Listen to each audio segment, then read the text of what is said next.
Chapter 308. Leave it to Melon. E followed Pingjan into the Bentley, who lit up a cigarette and handed one to Lin E. Lin E waved his hand. I'm not addicted, I don't like smoking. Pingjan didn't mind as he passed it to Faubert casually. Uncle Chu's in some trouble. Pingjan didn't know why his old man wanted him to go look for Lin E, but he couldn't understand why Lin E would care about company matters other than protecting Meng Yao. Lin E didn't have any experience in this, did he? It's about the company, isn't it? Lin E didn't wait for Pingjan to finish, guessing that the only thing Pingjan was worried about right now was the company's business. Yes, it's about the company. Pingjan nodded, not hiding anything. He wasn't going to hide anything since he was looking for help.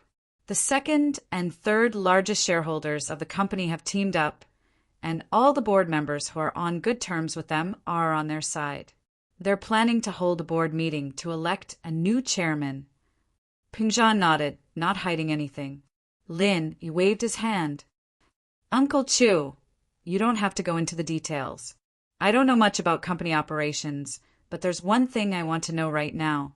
Will these two be a threat to your position in the company? Yes, they've been in the company for years and they have a certain amount of connections. Some of the board members are on good terms with them, and I'd lose for sure if they'd teamed up. Pingjan said. Lin E nodded, furrowing his eyebrows as he fell into deep thought. Pingjan didn't disturb Lin E, since he'd never come into contact with company matters before. He'd need some time to digest what he'd just heard. Unexpectedly, Lin E asked a strange question all of a sudden. The second and third largest shareholders you mentioned, what's their relationship like before? Before? Pingjan paused, a little angry. From what I've seen before, their relationship wasn't that good. You know that the three major shareholders of the company, myself included, have a certain amount of power in the board of directors. There's no such thing as someone fawning over someone else. So from what I've seen, their relationship has always been tense. But I don't know why, but at the board meeting on Sunday, the two of them actually teamed up. This is what caught me off guard. It turns out that the two of them have been colluding with each other. Lin E laughed. Uncle Chu, you're too involved. The person involved can't see clearly. Pingjan paused. Maybe they didn't collude with each other long ago, but only temporarily? Lin E shrugged and continued. Of course, this is just my guess. There's definitely something fishy going on. I think there's definitely a secret that no one knows about. Pingjan nodded. You're right, E, but it doesn't matter when they started working together. What's more important is how do I deal with them working together? Why deal with them? Lin E smiled. Uncle Chu, haven't you thought about splitting them up, making them fight amongst themselves, or even inciting them to betray you? Lin E hadn't run a company before, but the most common way to deal with his enemies was to divide and destroy them, or to incite internal strife and let them kill each other first. Of course, instigating defection was also a good way. Oh, Pingjan paused. He'd been thinking about how to deal with Jin Gubong and Xie Guangbua's team. He'd never thought about splitting them up, inciting them to betray him, or inciting them to fight amongst themselves. Tell me about these two shareholders. Who's the leader? Lin E asked. Jin Gubong and Xie Guangbua are the two major shareholders. Jin Gubong's the one I've been trying to deal with. He's the reason why Yao Yao was attacked a couple of times. I was actually planning on using the theme park incident to cause trouble for Jin Gubong during the board meeting on Sunday. But Xie Guangbua jumped out of nowhere. With that, Pingjan explained the situation to Lin E. Old Xie doesn't speak or speak much, nor does he fight for power. Who knew that he'd be working with Jin Gubong this time? Pingjan's introduction, Lin E had a better understanding of the two shareholders of the company. This Jin Gubong was the leader this time, and getting him to defect was basically impossible. This Xie Guangbua that Pingjan was talking about was the key to solving this problem. Just as Pingjan had said, Xie Guangbua's behavior was completely different from his usual self on Sunday. There had to be something fishy going on, so Lin Yi decided to start with this person. All right, if that's the case, leave this to me, Uncle Chu. I'll take care of it. Lin Yi nodded. Where does Xie Guangbo live? Xie Guangbo. You're not planning on killing people and robbing them, are you? Pingzhan paused as he looked at Lin Yi worriedly. Don't worry, I won't kill Xie Guangbo. Lin Yi gave Pingzhan a reassuring smile. Killing him is the only way to solve the problem once and for all. But according to what you said earlier, I'd rather kill Jin Gubong than Xie Guangbo. Since I've set my sights on Xie Guangbo, I can't do something like that. Naturally, it wasn't that Lin Yi hadn't thought of killing Jin Gubong, but he didn't want to bring unnecessary trouble to Pingzhan. Jin Gubong, no matter what, he was still the second largest shareholder of Pingzhan Industries. The death of a small fry wouldn't be a big deal, but the death of a shareholder would definitely attract attention. Lin Yi still wanted to live a peaceful life in Songshan, so he didn't want to cause any trouble for now. That's good. Pingzhan nodded. Xie Guangbo's house is in the Qianhua waterfront district, in the private villa area F. The 6th villa is his house. I understand, leave it to me. Lin Yi said. I'll go talk to him now. Be careful. Pingzhan didn't know if he was doing the right thing by asking Lin Yi for help, but since the old man had said so, Pingzhan had to give it a try. Xie Guangbo isn't a normal person, either. He has a bodyguard of his own, a master. Also, Lin Yi narrowed his eyes as he looked at Faubert involuntarily. Lin Yi had mentioned a golden class master before, and Faubert's expression had been a little different back then. Could it be that his suspicions were correct? That Faubert was a master amongst masters? Chapter 309. Chapter 309. How did you get in? Lin Yi thought that it was quite possible. If Faubert really was Pingzhan's bodyguard, then he had to be a physical practitioner, just like Wu Qintian. While he was a practitioner, he didn't have any qi in his body because he trained in physical arts. Lin Yi wouldn't be able to sense the qi in his body, nor would he be able to tell what level he was at. As a result, Faubert was a little mysterious in Lin Yi's eyes. Being able to stay by Pingzhan's side for so many years meant that a kid like Wu Qintian couldn't be compared to Faubert. Just how strong was he? Lin Yi didn't think that Faubert wasn't only responsible for Pingzhan's safety, but he also had to take care of Meng Yao and Yushu's safety when they went to school. Lin Yi didn't know if anyone had tried to harm Meng Yao or not, but judging from the fact that Meng Yao and Yushu were still alive, Faubert had to be pretty strong. Li Fu seemed to have sensed Lin Yi's gaze on his back. After a moment of silence, he spoke up. You're right, I'm Mr. Chu's guard. There's a master beside Mr. Xie who's no weaker than me. But I'm a physical practitioner now, and he's a spiritual practitioner. Now, Lin Yi's interest was piqued by Faubert's words. What did this now mean? He used to practice the inner qi method? But why didn't he feel anything at all? I'll be careful. Lin Yi didn't really mind. A master, huh? He was a master himself. With that, Lin Yi got out of the car and prepared to drive his van to Guangbo. There was no reason for Lin Yi to wait now that he knew what the problem was. Wait, Yi, your van isn't going to be discovered, is it? Pingzhan asked as he looked at Lin Yi's van. Huh, Uncle Chu, what do you think I'm going to do? Lin Yi used the key to open the car door and prepared to get in. I'm going to talk to Xie Guangbo face to face. I'm not afraid of him recognizing me. I see. Pingzhan nodded. Why don't you drive Yao Yao's car? The people living in that district are all rich. Your car might be stopped at the entrance of the district. Okay, then I will drive Little Shu's beetle. Since I have the key, I don't need to bother Yao Yao anymore. Lin Yi nodded, locked his broken van, and went to the garage to get the car. Qianhua Waterfront District was one of the most luxurious districts in Songshan. This place was known as the symbol of Songshan's nobility. Every household here had a duplex layout, and there were even independent villas. Basically, Every household had a starting price of 10 million, and a villa could be sold for more than 30 million. The people who could live here were either wealthy or respectable, and this Lead River shore was known as Songshan's wealthy district. Although not all rich people lived here, those who lived here were definitely rich people.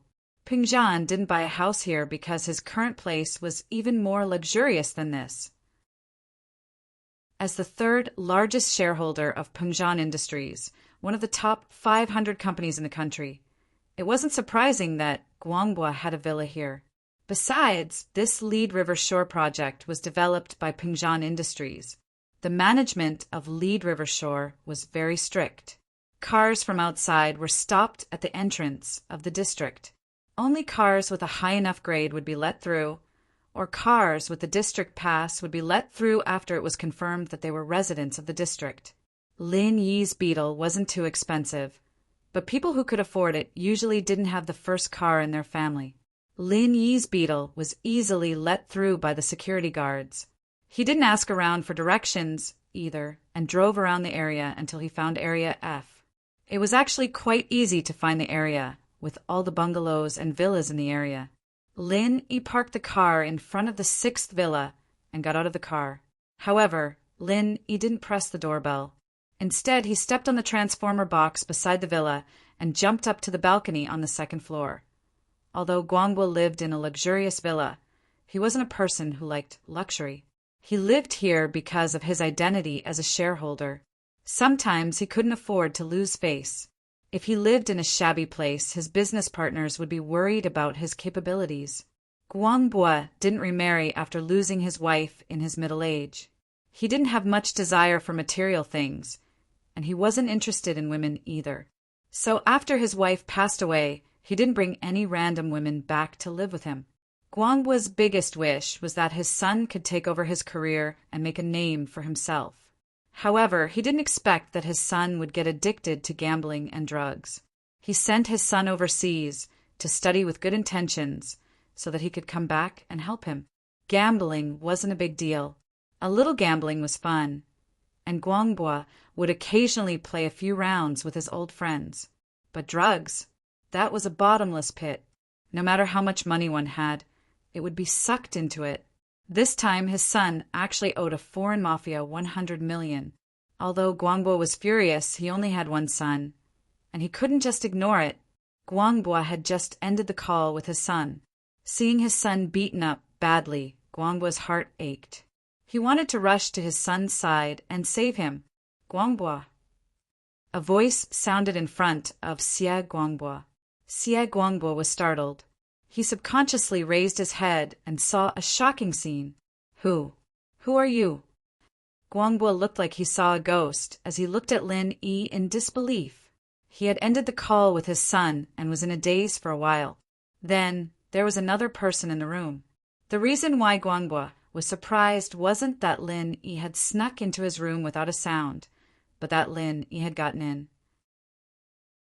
When he was on the phone with his son, Guangbua purposely locked the door from the inside to prevent the housekeeper and bodyguards from hearing what he said.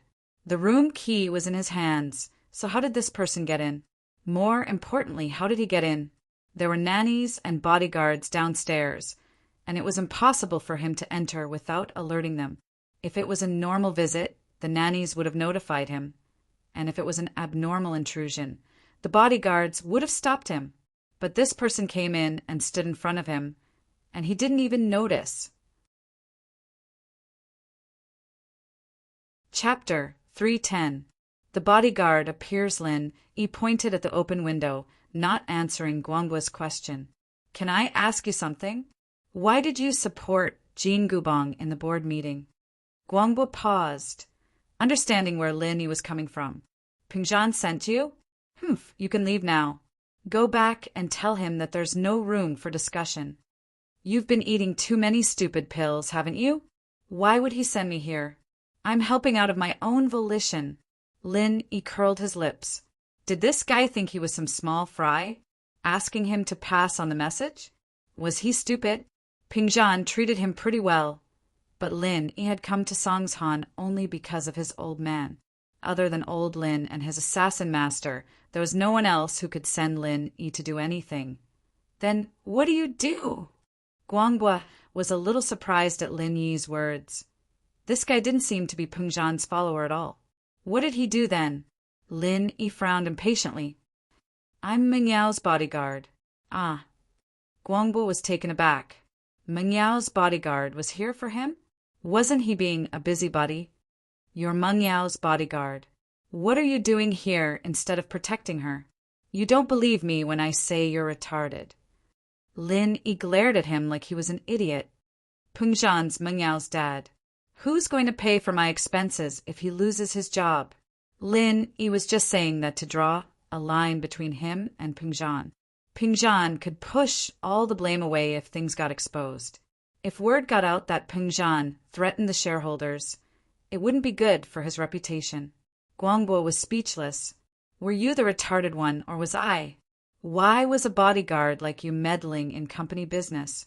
Guangbo realized something all of a sudden. You're here for money, aren't you? Tell me how much. It was no wonder that Guangbo thought of Lin Yi as a money grubber. Lin Yi's identity had nothing to do with the company's business. I say, why are you talking so much nonsense? Do you want to die? Lin Yi kicked the safe beside him, sending it flying. It landed in front of Guangbo with a bang, just 1 centimeter away from his toes. Guangbo was completely caught off guard. Cold sweat dripped down from his forehead. Was he still human? Was he really a bodyguard? How could he be so awesome? He could send a safe that weighed a few 100 pounds, flying with just 1 kick. When he looked at the safe, Guangbo felt a chill down his spine. On the side of the safe there was a big hole. He was kicked out by Lin Yi. This kind of vault safe was surrounded by thick iron plates. How could he kick a hole through it? It was already difficult for the thief to cut it open with a chainsaw, so how could he kick it? Of course, this was not the main problem. The main problem was that if the safe had flown any higher or further, he would have lost his life. I want you to stay away from Jin Gubong. Do you understand? Lin Yi didn't bother asking why the guy was helping Jin Gubong. As long as he was afraid of death, he'd better get as far away from Gubong as possible. Oh. Guangbo's face paled, but he didn't say anything. He couldn't answer Lin Yi. What would happen to his son if he stayed away from Jin Gubong? Guangbo was scared, but he couldn't lower his head. Tell me, how much money do I have to pay for you to let me go? Money? You think you're rich? Lin Yi said disdainfully as he walked over. Guangbo shrunk back, subconsciously. Lin Yi, however, didn't do anything to Guangbo. He walked over to the safe that was dented by the kick and pulled hard. The door was pulled down by Lin Yi. Is there any money in this safe? Lin Yi flipped through the contents of the safe and found a bank book. He opened it, but Lin Yi was disappointed. There was a lot of money in the bank book, 40 million, but it had all been withdrawn a few days ago. There's only a few kwai left in your bank book. How are you going to give me money? Guangbo remembered that he'd transferred all his savings to his son a couple of days ago. Where would he have the money to give to Lin Yi? TSK, looks like you're in need of money? Is that why you agreed to Jin Gubong's request? Lin Yi tossed the bank book aside and continued flipping through the contents of the safe. He smiled when he took out a stack of documents. Peng Zhan Industries shares? All right, you can transfer them to me now. No. Guangbo abruptly sat up straight, a determined look on his face. That's impossible. Huh. Is that so? Lin Yi tossed the shares to the side. Do you want your life or the shares? However, at that moment, the door was kicked open and a man rushed in. As soon as the man rushed in, he shouted, Mr. Xia, are you all right? As soon as he asked the question, he saw Lin Yi and tensed up. He'd heard the loud noise coming from Guangbo's room and felt that something was wrong. He'd rushed up to see Lin Yi, as if he was facing a powerful enemy. The man was around 30 years old, with an unprepossessing appearance. He was the type of person who'd be easily overlooked in a crowd. This type of person was perfect for a bodyguard. Guangbua let out a breath of relief when he saw the man walk in, a relaxed expression on his face. He knew how strong a bodyguard was, and although Lin Yi was strong, he wasn't a match for this man. Huang, kill him. Xia, Guangbua ordered the man who just came in. This person who could threaten his life, Xia Guangbua would not let him live in this world. Otherwise, the bodyguard could protect him, but it was impossible for the bodyguard to be by his side 24/7, especially when Lin Yi could sneak into his room without a sound. If there was a first time, there would be a second time. Guangbua was afraid of this kind of ability. If Lin Yi attacked him without alerting him next time, it would be difficult for him to escape. However, as he shouted, he'd already flown up and threw a punch at Lin Yi. Who are you? Huh. Lin Yi smiled faintly as he raised his fist. He didn't move from his spot, as if he was welcoming someone. The man was stunned. He didn't expect Lin Yi to take his punch head-on. This made him feel incredulous, and he increased the strength of his fist. He was ready to kill Lin Yi with one punch. Chapter 311. More Than Life Bang. A loud sound rang out, and Lin Yi didn't move an inch from where he stood. Huang, on the other hand, flew out in a straight line, landing on the wall in front of the room with another bang. The wall caved in, and the decorative picture frame fell to the ground, hitting Huang's head. Huang, however, was already unconscious, lying there motionless with a trail of black blood at the corner of his mouth. Lin Yi hadn't used his full strength after all. An early phase golden class master wasn't worth it at all.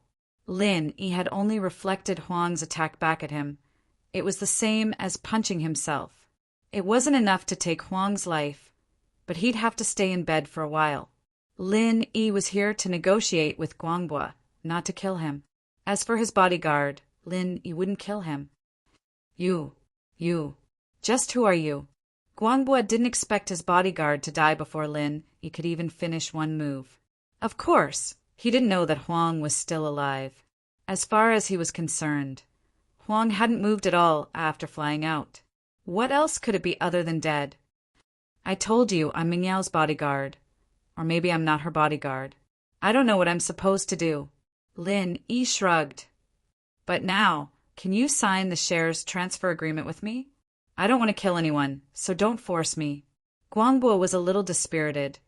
Huang was his only hope, and he knew how strong he was. He was a legendary golden class master. If Huang hadn't owed him a favor back then, a master of that level wouldn't have come to protect him. But a master of that level had been killed by Lin Yi. This shocked and terrified Guangbua. I can't transfer the shares to you. Guangbua shook his head. Absolutely not. So you want to die? Lin Yi was a little annoyed. There were people who cared about money more than their lives. This was the first time. This guy was obviously scared out of his wits. But when it came to shares, he refused to budge. I don't want to. Guangbua shook his head, his eyes flashing with determination. I can't give you the shares, even if I die. Lin Yi really didn't know what to say. He really wanted to slap this guy in front of him to death. Lin Yi picked up the door plank of the safe. He wanted to give Guangbua another shock. He wanted to bend the plank to scare him, but Guangbua misunderstood. He thought that Lin Yi had lost his patience and was about to kill him. Guangbua suddenly said, Wait, don't kill me. I can give you the shares, but you have to wait for a few days. How many days? Lin Yi was taken aback. At least after Jin Gubong becomes the chairman of the company, I'll give all my shares to you. Xia Guangbua said, Even if I go to jail, it doesn't matter. You can kill me, and I'll give you the shares, but I can't do it now. Guangbua's words confused Lin Yi. He had to wait for Jin Gubong to become the chairman before giving him the shares? He could even kill him afterwards. Was there such a ridiculous thing in the world? Was this Jin Gubong his father or grandfather? Was he really worth doing this for? What did Jin Gubong give you? Lin Yi frowned. My son, he's studying abroad. but he got addicted to gambling and drugs. He owes the local mafia 100 million, and they've got him under their control. They'll kill him if I don't give them the money. Guangbo knew that if he didn't explain things to Lin Yi wouldn't let him go. He might even kill him in a fit of rage. Oh, you're saying that Jin Gubong paid for your son's debt? Lin Yi frowned, so that was the reason? Thinking of this, he couldn't help but smile bitterly. What a pitiful parent. In order to save his son, Xie Guangbo would rather die than to transfer his shares to him. But in order to save his son, he could give up his shares and life. No, he doesn't have that much liquid cash, and neither do I. Guangbo smiled bitterly. My son owes them US dollars. The 40 million I have in my bank account is just a drop in the bucket.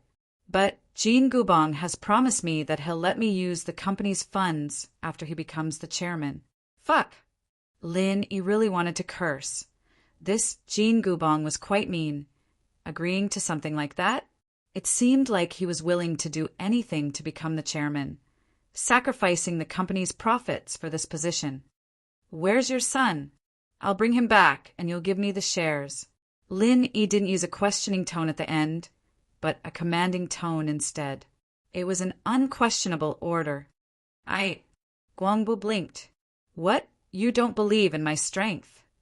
Lin Yi narrowed his eyes at Guangbo. No, of course not. Guangbo quickly shook his head. What a joke. How could he dare doubt Lin Yi's strength now? Even Ah Huang was beaten to a point where he didn't even know if he was dead or alive. Strength like that was rare in this world. But as strong as he was up against a foreign mafia. Could he really bring his son back? Do you really think your son will come back safe and sound after giving the money? Lin Yi looked at Guangbo mockingly. Why don't you use your brain and think about it? Do you think they'll let a money tree like this go? Drug and gambling addictions are the hardest to kick. As long as he's still alive, you'll just have to prepare more money next time. Guangbo didn't deny it. He agreed with Lin Yi's words in his heart. This wasn't the first time his son had asked for money, but there were all sorts of reasons he'd come up with before. But none of them had asked for as much as this time. He defended some powerful people. He wanted to buy a car. His girlfriend ran away with someone. Guangbo told his son to come back as soon as possible after giving him the money.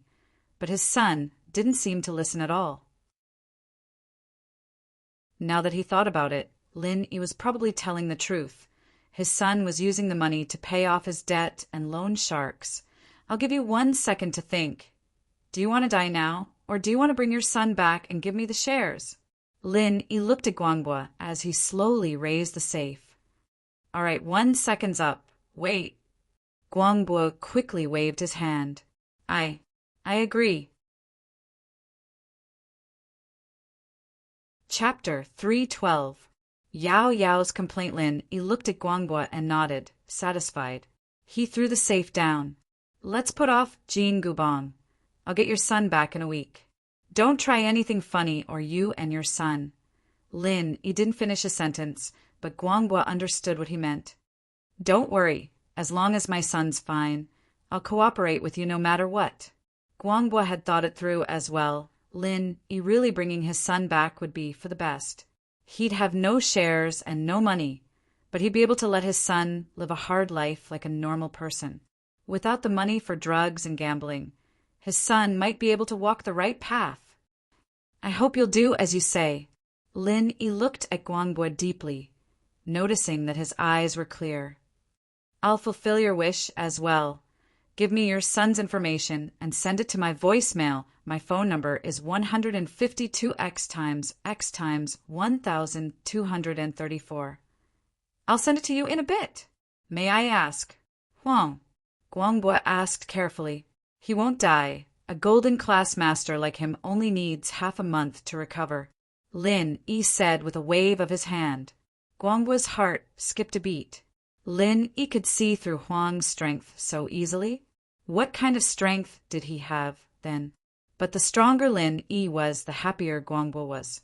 It was the only way Lin Yi could bring his son back from the mafia. Lin Yi didn't jump out the window this time.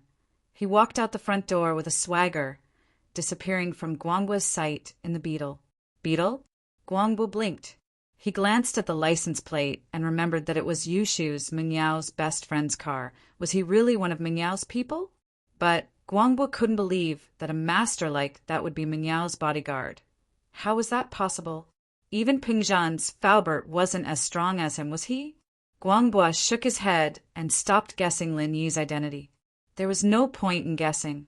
He just needed to follow Lin Yi's instructions. She called Nurse Wang in the servant's room and asked her to send Ah Huang back to his room. Since Lin Yi said that Ah Huang was fine, it should be fine. When he entered the room, Ah Huang was already awake. He opened his eyes with difficulty and looked at Guangbuo. Mr. Xia, I'm sorry. I couldn't protect you. Don't say any more. The other party was very powerful. Are you all right? Do you need to go to the hospital? Guangbuo waved his hand. He couldn't blame Ah Huang for being weaker than him. Ah Huang had tried his best. No, I'll be fine after some rest. Huang shook his head. He's at least a late phase golden class. Mr. Xie, you're not hurt? No. Guangbuo smiled bitterly. A late phase golden class was 2 levels higher than Ah Huang. Naturally, Ah Huang wouldn't be a match for a master like that. Lin Yi drove back to the villa area, only to find that Pingzhan's car was still there. Pingzhan wasn't in the car anymore, but Faubert was sitting quietly in the driver's seat. Where's Uncle Chu? Lin Yi asked after parking the car. In the villa. Mr. Chu told you to go find him when you got back. Faubert nodded to Lin Yi. Lin Yi entered the villa to see Pingzhan talking to Mengyao on the sofa. Yushu was watching TV on the side as well. Mengyao wasn't happy to see Lin Yi so late. Daddy, look at Lin Yi. He's always so late. You're the one who hired him 24 hours a day. How can he be so undisciplined? Mengyao said as she looked at Lin Yi proudly. Let's see if you still dare to go out and flirt with other girls. My daddy's here now. You've caught him red-handed, haven't you? Let's see how you explain this. But to Mingyao's surprise, Pingzhan interrupted before Lin Yi could explain. Yao, Lin Yi went to do something for me. Don't talk nonsense. Plus, Lin Yi takes care of your studies during the day and stays by your side at night. What kind of work discipline is that? Can't he have his own things to do? Daddy, Mengyao wasn't expecting to be scolded instead of Lin Yi. She glared at Lin Yi with an unhappy face. This guy, how could he be protected by her daddy like this? If it weren't for the fact that she was her mother's only child, and that her father wasn't a playboy, she would have thought that Lin Yi was her father's bastard. All right, Yi, come with me for a bit. Yeah, let's go to your room. Pingzhan didn't bother with his daughter. He'd been busy with company matters, and in order not to worry his daughter, he'd forced a smile on his face as he talked to her about her studies. Now that Lin Yi was back, Pingzhan couldn't wait to know the results. Okay, Uncle Chu. Lin Yi nodded before entering his room with Pingzhan. Pingzhan was getting impatient the moment he closed the door. How did it go? What did Guangbuo say? He won't be hanging out with Jean Gubong for the next couple of days, but I'll have to go overseas for a while. Lin Yi said, Abroad? What's going on? Pingzhan was delighted to hear that Guangbuo wouldn't be supporting Jean Gubong. As long as Guangbuo didn't interfere, Jean Gubong wouldn't be able to do anything on his own. Xia, Guangbuo's son, owes the mafia a loan of $100 million US. Lin explained simply. Guangbuo supported Jean Gubong as the new chairman because Jean Gubong agreed to let him use the company's funds to pay off his son's debt. So that's the reason, Pingzhan said. Then you're going overseas, bringing his son back in exchange. Lin Yi said casually. But don't worry, Uncle Chu. It's only a 10-hour trip, and 2 days is more than enough. 2 days, and you'll be able to bring him back. Pingzhan blinked, but nodded at the thought of Lin Yi's efficiency and skills. Then I'll have to trouble you. Be careful, but I'll have to trouble Faubert for a few days. I'm afraid that Guangbuo's sudden betrayal will drive Jean Gubong to the wall, and he might do something extreme. Lin Yi said, I'd have him disappear if I wasn't afraid of causing trouble for you. Chapter 313. Chapter 313. Small matter. Pingzhan's words warmed Lin Yi's hearts. It seemed that Pingzhan wasn't treating him as a hired person. He was caring for someone younger than him. Uncle Chu, actually this is really a small matter. Lin Yi felt very blessed right now. Someone cared for him every day. Was this the life of a normal person? Small matter? This is a small matter. You're about to face a foreign mafia. Pingzhan said seriously. They're different from the gangsters back in China. They're a bunch of desperados with guns and ammunitions. How am I supposed to answer to Elder Lin if something were to happen to you?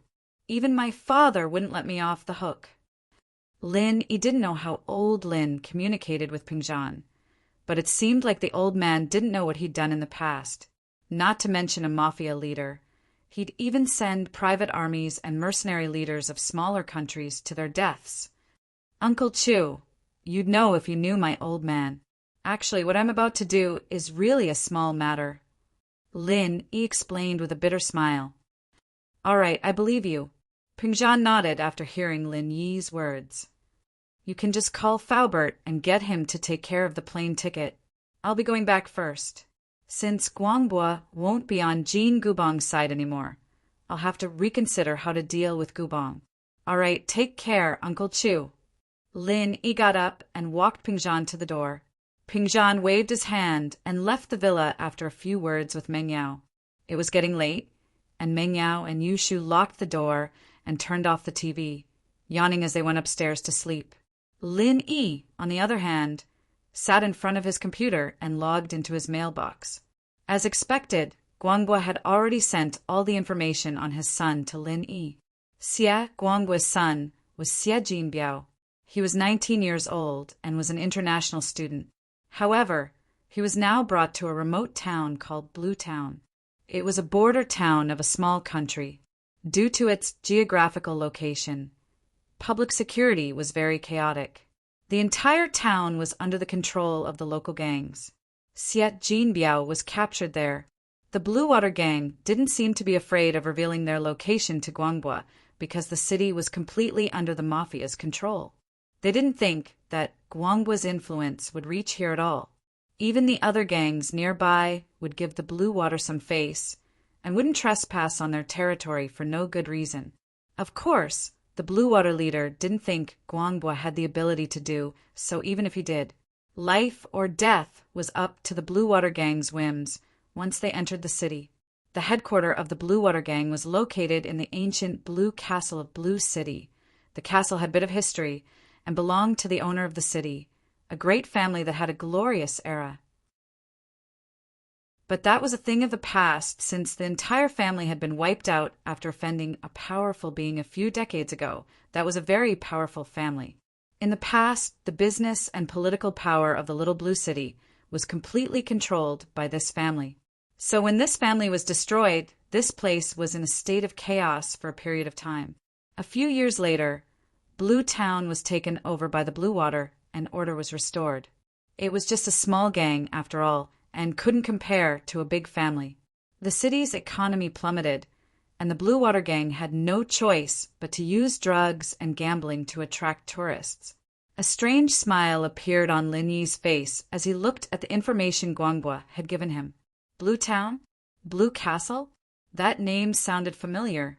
His assassin master had said that he'd wiped out a trash family before, but Lin Yi couldn't remember if they lived in Blue Castle. Lin Yi called Faubert and asked him to book a plane ticket for tomorrow night. It wouldn't take more than 2 days, and it shouldn't affect his attendance at Kong Xiaobo's birthday party.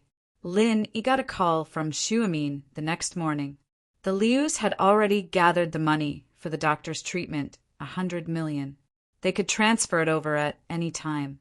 Lin Yi was amazed by this. Weren't the Lius a little too efficient? They had money so early in the morning? What they didn't know was that Elder Jinhu was the pillar of the Lius. No matter how much money they had to protect him first. I understand, Grandpa Guan. I'll be there in a bit. Lin Yi said, let them wait. Xuemin smiled and hung up the phone. He told Lu Tianyi about Lin Yi's intentions. However, Lu Tianyi wasn't angry at all. Everyone was like this, so what if he had to wait for a while? If Lin Yi heard that the money was ready and rushed over, Lu Tianyi would even suspect that Lin Yi was a scammer. Now that Lin Yi didn't seem to care, Lu Tianyi felt that it was normal. 100 million, if it was any other ordinary teenager, they might not know what to do. How big of a number was that? But Lin Yi had asked for 100 million straight away, as if he didn't care about it at all. Lu Tianyi felt that Lin Yi was very confident that he could cure his old man's illness. That was why he dared to ask for such a price. Lu Tianyi had Wu Huiru get ready to wake up the old man while he contacted his subordinates to prepare the money as soon as possible. It wouldn't be fun if Lin Yi turned around and left in a rage before the money was ready. Lin Yi put his phone down and went to the kitchen. He needed breakfast every day anyway, so he'd bring some for Meng Yao and Yu Shu along the way. Come to think of it, the girls were quite pitiful. Their parents were busy with work, and they didn't have anyone to take care of them. They were in their 12th year of high school, studying late into the night with severe lack of sleep. How was this the life of a miss?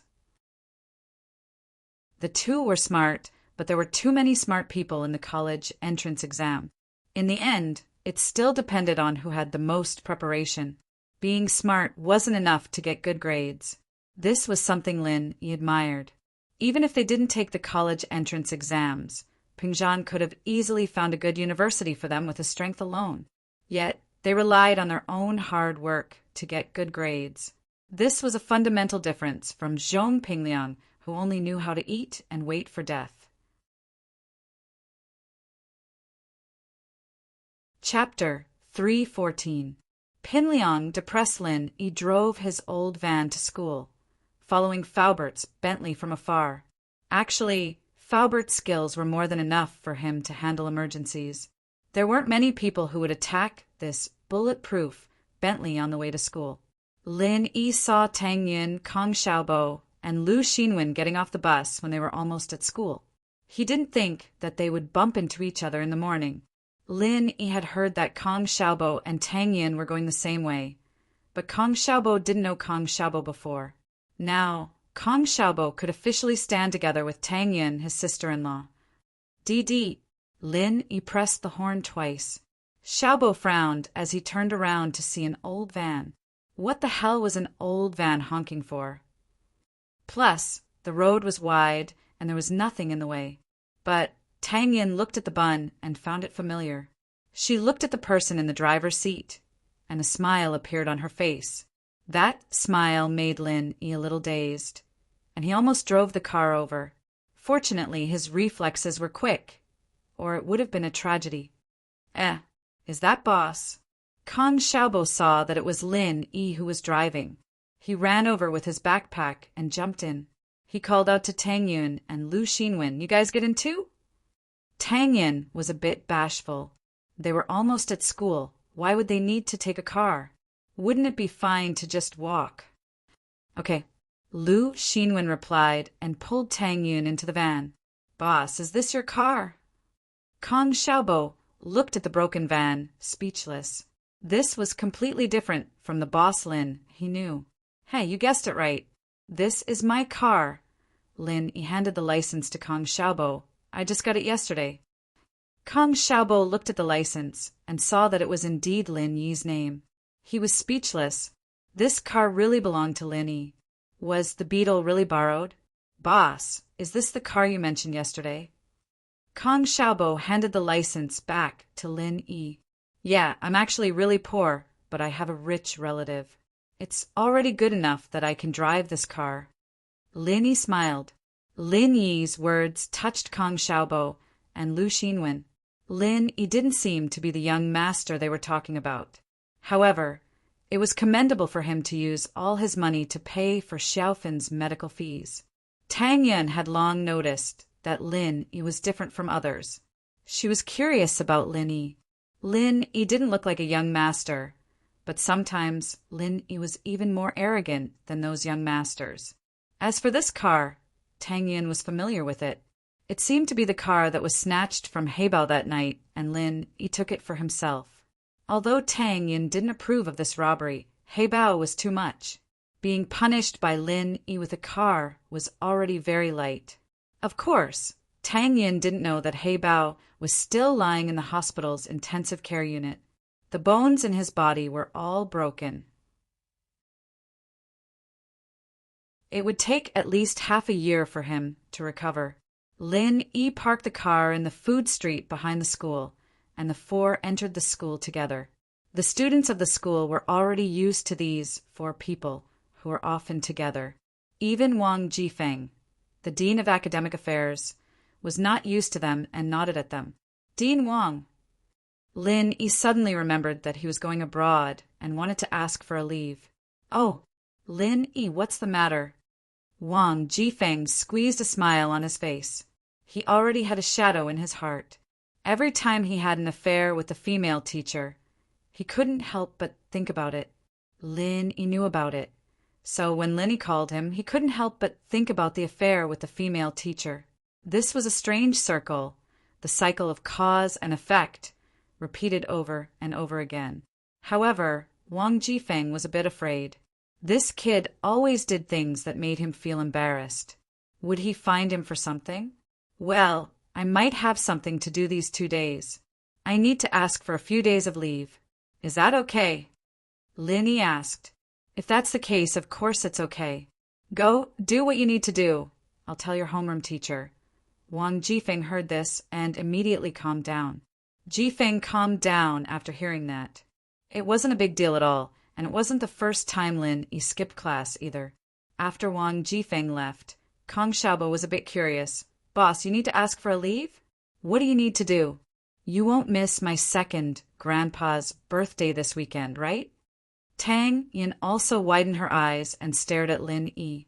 She also wanted to ask, but Kong Xiaobo asked first. Only Lu Xinwen wasn't interested. Whether Lin Yi went to school or not didn't have much to do with her. Ah, I was invited to treat a patient. Lin Yi naturally couldn't say that he was going abroad, so he said it with a lie. Treat? You know how to treat patients, right? You know acupuncture. Lu Xinwen was a bit surprised, but she suddenly remembered what happened with Xiaofan and nodded. I'm just going to help, Lin Yi smiled. That's not bad. Kong Xiaobo gave a thumbs up in admiration. Boss, hurry up and improve your medical skills. It would be great if you can treat Xiaofan. Ah, I will work hard. Lin Yi nodded. Kong Xiaobo and Tang Yin knew that Lin Yi had some medical skills, so they didn't find it strange that Lin Yi went to see a patient. Last time, Lin Yi told Tang Yin that he had a way to treat Xiaofan's illness, but he couldn't do it now. So Tang Yin and Kong Xiaobo naturally thought that Lin Yi was talking about his medical skills not being enough. Tang Yin wanted to ask Lin Yi if he could take a look at her father's illness, but she remembered that Lin Yi couldn't do anything for Xiaofan, so she didn't ask. When they entered the class, Meng Yao and Yushu were already sitting on their seats.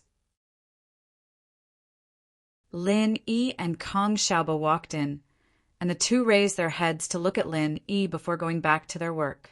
Pin Liang was depressed. He had said that he was going to write a letter of love to Meng Yao yesterday, but it ended because of the bloody mess. No one brought it up today, but Pin Liang felt like everyone was looking at him strangely. It was almost as if they were mocking him. Pin Liang didn't know if it was his imagination playing tricks on him, but he felt a little uneasy.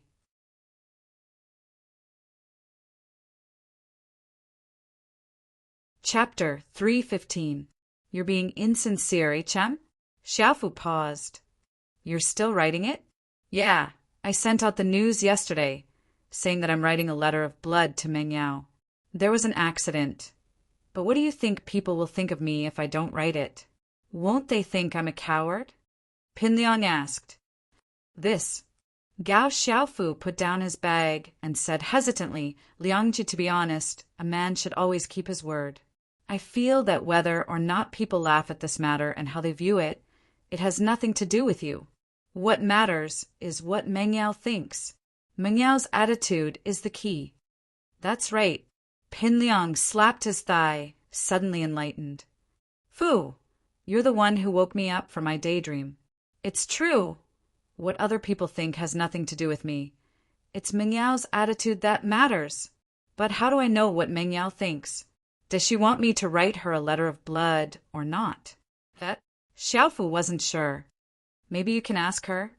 How am I supposed to ask her? Fu, maybe you can ask Yushu?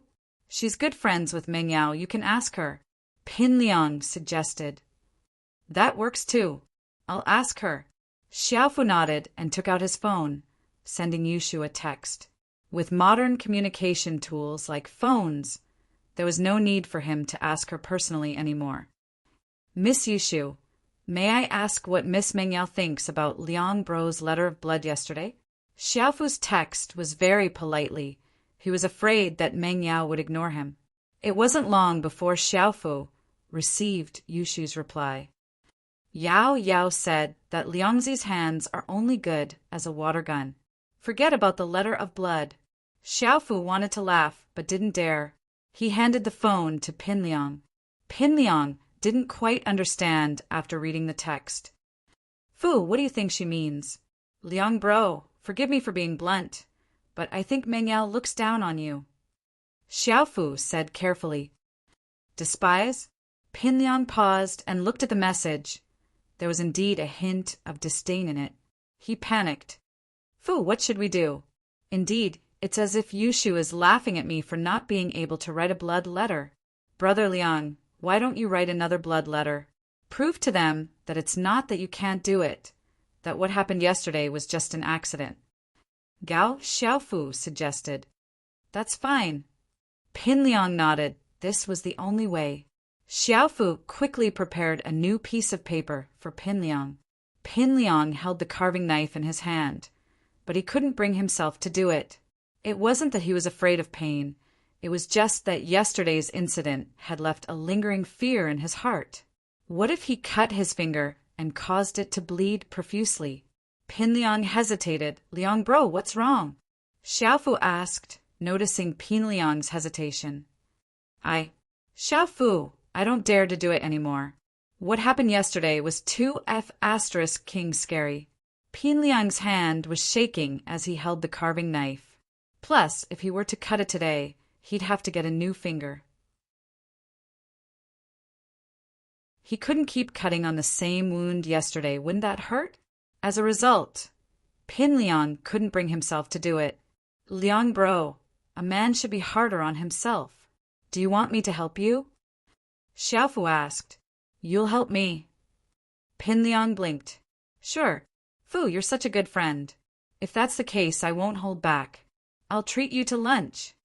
Xiaofu paused as well, a bitter smile on his face. He'd wanted to cut Pin Liang's finger with the carving knife, but Pin Liang had clearly misunderstood him, thinking that he wanted to cut his finger and write a blood letter for him. What's wrong? Pin Liang handed the carving knife to Xiaofu. Is there a problem? No, nothing. Xiaofu took the knife and gritted his teeth, cutting his index finger. Blood gushed out, but Pin Liang's hemorrhage from yesterday didn't happen. All right, Fu, don't move. I'll use your finger to write a blood letter. With that, Pin Liang held Xiaofu's finger and started writing on the paper in front of him. What he didn't know was that this wasn't unseen. Yushu, who wasn't far away, had her phone raised and zoomed in on the camera, just enough to see Pin Liang and Xiaofu clearly. Yao, this Pin Liang guy isn't much, isn't he? He's using Xiaofu's finger to write a blood letter for you? Isn't that a little too insincere? Yushu said with a giggle. What does that have to do with me? Mengyao said, ignoring Yushu as she continued reading her book. Man, that's boring. Yushu put her phone away, a little disappointed. I wanted to see Pin Liang's hand turn into a water gun one more time. Mengyao was speechless. What was there to see? Were you afraid that Pin Liang would die too slowly? The first class ended, and Pin Liang ran over to Mengyao's desk with a letter written in Xiaofu's blood. He held the letter up with both hands. Yao, please accept my confession of love from the bottom of my heart. Mengyao frowned. She didn't even look at Pinliang, nor did she care about him. Yushu, on the other hand, stood up with a smile and took the letter from Pinliang's hands. Let me check it for you first. Is there anything wrong with it? Okay. Pinliang was overjoyed that Yushu was willing to help.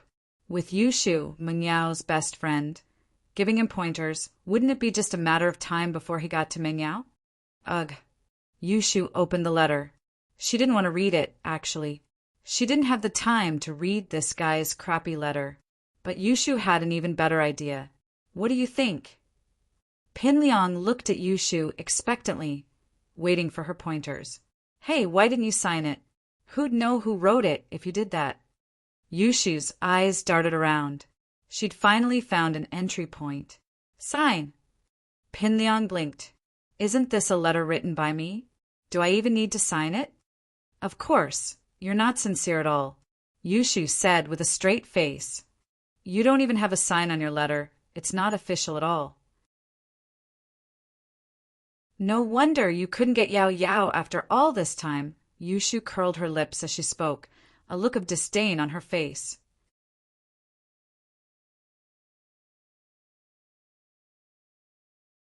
Chapter 3:16. The best partner. You don't have to go back. You can do it here, Yushu said with a half-smile as she looked at the band-aid on Pinliang's hand. Other than the cut on his index finger yesterday, Pinliang had also wrapped a band-aid around his right middle finger to confuse Mengyao and Yushu. He couldn't let them know that today's blood letter was written with Gao Xiaofu's blood after all. Ah, here? Pinliang paused before a bitter smile appeared on his face. The wound on my hand has dried up. I'll have to go back and get a carving knife. Oh, it's fine. I have a carving knife here. I'll lend it to you. With that, Yushu pulled out a carving knife from her bag like magic and handed it to Pinliang. Pinliang sweated. Why was he so unlucky? He had thought that he had escaped death, but he did not expect that he would still have to cut his finger. Yushu was right here, too, and it wouldn't be right if he didn't do it. Pinliang's face was covered in cold sweat. It's not a good idea to do it here, is it? What if the blood spurts out everywhere and scares you guys? I say, Liang, you don't get it, do you? Yushu said, How could I let you go back? I still want to see you bleed nonstop. She pretended to be teaching him a lesson. Cut your finger in front of the girl you love and sign your name on the blood letter in front of her. That's the only way to show how much you love her. Is that so? Pinliang was starting to get excited. Then I'll do it now. What are you waiting for? Yushu asked back. Then, all right. Pinliang's face lit up with determination. Mengyao was amused. This Shu really didn't bat an eyelid when it came to messing with people. Zhong Pinliang was in big trouble because of Shu, but she hated Pinliang, so she didn't try to stop him. However, it was also because of Mengyao's indifferent attitude that Pinliang thought that she was agreeing to it. Under normal circumstances, Mengyao would have kicked him out impatiently if she didn't like him. But this time, Mengyao didn't say anything, which meant that she agreed. This made Pinliang even more determined. He took the carving knife from Yushu, wondering which finger he should cut this time. While Pinliang was hesitating, Yushu sent a message to Lin Yi. Shield bro, Pinliang's cutting his finger again. Please come help.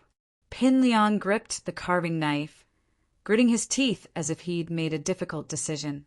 Abruptly, he cut off his right thumb. He could only cut this finger. It was not convenient to write on the other fingers. Lin Yi looked at the message on his phone and stood up slowly. He walked over to Pinliang, a smile on his face when he saw him cut his finger. It seemed like the kid hadn't learned his lesson from yesterday. Don't block the way, Lin Yi said as he pulled on Pinliang's arm, causing him to stumble. Pinliang was just about to sign his name when Lin Yi's voice came from behind him, startling him. He thought that Lin Yi was going to kick him again, but after the push, Lin Yi strode over without hesitation. Phew! Pinliang breathed out in relief. It seemed like Lin Yi didn't do anything to him because he was in a hurry to go to the washroom. Wah! Yushu pointed at Pinliang's finger, excitedly. Liang Yi, your finger's bleeding. That's so cool. Do you have superpowers? Is this the legendary 6-pulse blade? Pinliang blinked, not understanding what Yushu was talking about. He lowered his head to continue writing, only to realize that the paper was already soaked in blood.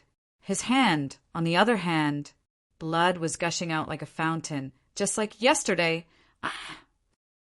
Pinliang yelped as he tossed the blood letter aside and ran back to his seat. Phew! Band-aids! Give me a band-aid! Yushu raised 2 fingers in a V shape as she watched Pinliang run away. She cheered happily. Yay, success!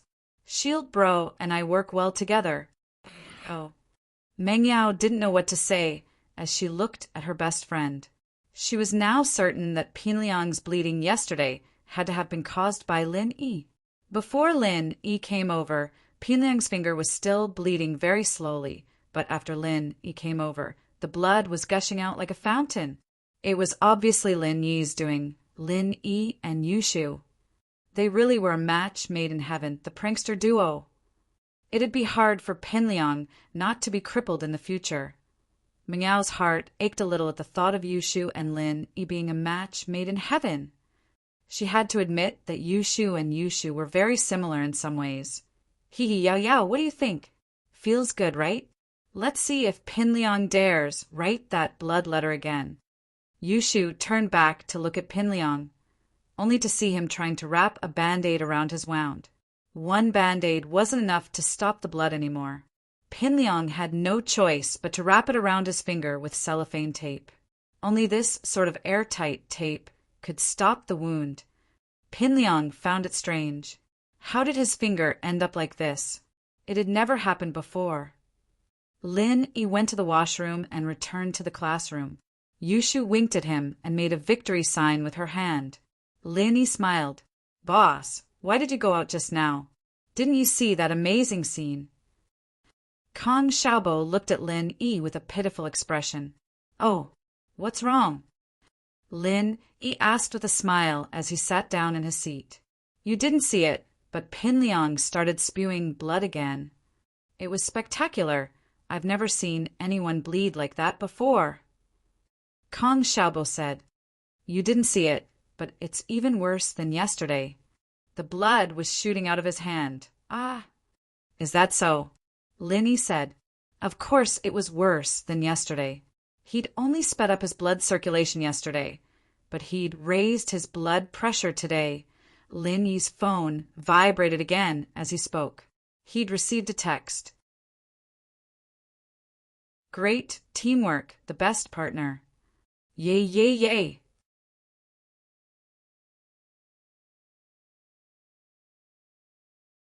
Chapter 317. I don't understand, Kong Xiaobo asked curiously. Boss, whose text is it? It can't be from sis-in-law Tang Yin, right? What Tang Yin? She doesn't even have a phone. Lin Yi glared at Kong Xiaobo. It's the weather report. Oh. Kong Xiaobo remembered that Lin Yi was going to buy a phone with Tang Yin at noon. He was going to buy one for Xiaofan as well. At noon, Lin Yi, Tang Yin, Kong Xiaobo, and Lu Xinwen left the school together. Lin Yi had an old van, so he didn't need to take a taxi anymore. Although the car wasn't good, it was better than nothing. Tang Yin, Kong Xiaobo wants to buy a phone for Xiaofan. It'll be easier to contact her. What about you? Lin Yi asked Tang Yin, who was sitting in the front passenger seat. Kong Xiaobo gave the seat to Tang Yin and sat in the back with Lu Xinwen. Me? I'm not buying it. I don't have much use for it. Tang Yin shook her head. Her family situation didn't allow her to buy a phone. Although it wasn't expensive, she would need to buy a SIM card and a monthly rental fee. It wasn't a small amount, so Tang Yin rejected it. Boss will pay for it. Xiaobo continued. Fun's phone was a gift from my boss, sis-in-law. She'd never accept it if he bought her a phone if you didn't want it. Sis-in-law. Please help me. Tang Yin couldn't help but giggle after hearing Kong Xiaobo's words, begging someone to buy a phone for them. However, Tang Yin remembered that Lin Yi bought her a dress at the night market, and asked her for 50 kwai. Thinking about it, it was strange sometimes. Back then, she had hated him to death, but now, she was sitting quietly in his car. Sitting beside him, she'd thrown the dress in her closet because she was mad. But she'd probably be able to find it when she got home tonight. Tang Yin couldn't help but smile at the thought. Would she have accepted the dress if he'd given it to her? The answer was no. But now Linny wanted to buy her a phone, and after some persuasion from Kong Xiaobo, Tang Yin acquiesced. Lin parked the car in front of a mobile phone store, and the four of them got out of the car together. When the salesperson saw that the four of them were wearing school uniforms, he knew that they were students. He immediately recommended a few cheap cell phones. Kong Xiaobo also wanted to buy a cheaper phone. He didn't want Lin Yi to spend money on a smartphone that easily cost a few thousand yuan. What price range do you want to buy? The salesperson asked. Kong Xiaobo wanted to say 200 or 300 yuan, but Lin Yi had to make the decision. So he turned to look at Lin Yi. Lin Yi knew that Kong Xiaobo wanted to buy a cheaper one. According to his plan yesterday, he wanted to buy 200 or 300 yuan, but Lin Yi didn't want to buy one that was too cheap for Tang Yin. If he bought one that was 200 or 300 yuan for Xiaofan, Lin Yi naturally wouldn't buy one that was too expensive for Tang Yin. Differential treatment. And it wouldn't be good if Xiaofan had any ideas. Around 1,000 yuan. Lin Yi thought about it and set a price. Tang Yin wouldn't be able to accept a price that was too expensive, so this price should be about right. Nokia 5233. This phone is very popular among students. It's cheap and has all the functions, but it lacks the GPS function compared to the 5230. But you students won't need that function anyway. The salesperson took out a phone and introduced it to Lin Yi and the others. The price is cheaper than the 5230, only 833 yuan. What do you think? Lin Yi pushed the phone to Tang Yin, asking for her opinion. It's pretty good, but it's a bit expensive. Tang Yin still couldn't accept the fact that she wanted something from Lin Yi. Although Kong Xiaobo tried to persuade her for a long time, she still felt that she shouldn't buy it. Ha! Lin Yi smiled and said to the salesperson, Then I'll take 3 of these phones. How about we buy the 300 yuan one? Tang Yin saw that Lin Yi wanted to buy it, so she hesitated and pointed at the 300 yuan phone. Please, Kong Xiaobo is giving it to Fun. It's too shabby, he can't take it out, right? Lin Yi whispered. Oh, Tang Yin could only nod, but she felt a bit depressed in her heart. She owed Lin Yi more and more. How could she pay him back? From the barbecue recipe, to him helping her and her mother chase away those bullies, to Fun's medical fees. Although Kong Xiaobo played a part in it, most of it was because of her face. So Tang Yin couldn't pretend that she didn't know anything. He saved her again. Now, he wanted to buy a phone for her. Tang Yin didn't know if her relationship with Lin Yi would become more and more complicated if this continued. Did he really like her? While he was hesitating, Lin Yi had already bought 3 phones and 2 SIM cards. One of them was Fun's birthday, and the other was Tang Yin's birthday. Xinwen was in charge of both of them. Lin Yi swiped the card and distributed the phones. Tang Yin got one, Kong Xiaobo got one, and Lu Xinwen had an older phone, so she didn't need to buy it. Lin Yi used the last one for himself. The expensive phone from before was also broken, so Lin Yi bought a cheap one. No matter how expensive it was, it would be ruined if it was soaked in water. Lin Yi's job was more dangerous, so he chose a cheap phone. If it wasn't for the fact that Yushu's phone was too feminine and Lin Yi didn't want to take it out, Lin Yi would just use it. Tang Yin sighed lightly. She owed him a lot. She owed him a lot already, so a phone wouldn't make much of a difference. But when she got in the car, she whispered to Lin Yi, Thank you. Ha! Lin Yi smiled and turned his head to look at Tang Yin mischievously. Then how are you going to thank me? Wah, how am I going to thank you? Tang Yin jumped and blushed, remembering what she promised him yesterday at the hospital. Her heart raced. Yesterday at the hospital, you still owe me a kiss. Lin Yi said in a low voice. As expected, he was talking about that. Tang Yin blushed. What? I don't know what you're talking about. I don't understand.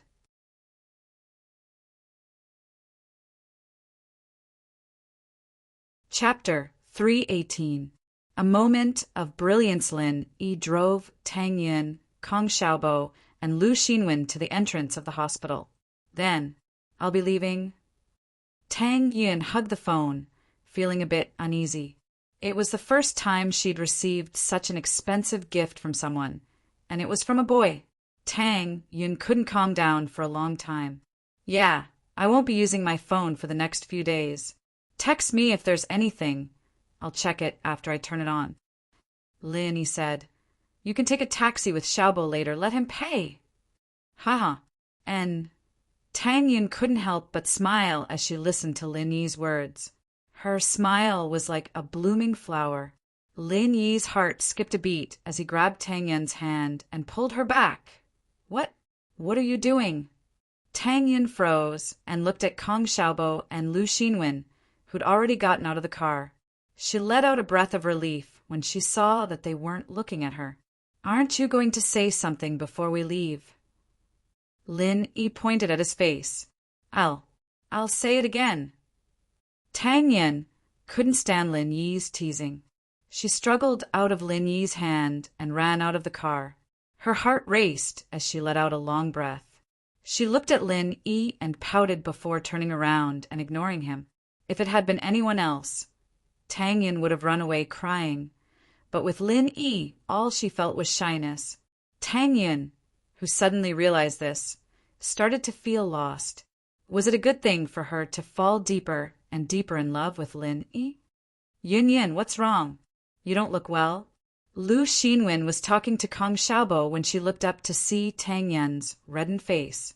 It was like she had a heat stroke. It's nothing. Tang Yin quickly shook her head. Let's go. Xinwen shook her head. She didn't know what happened to Tang Yin. She turned around to look at Lin Yi's car, but realized that Lin Yi's car was already far away. She could only bury the question in her heart. Before leaving the country, Lin Yi had to deal with Lu Jinhu's illness first.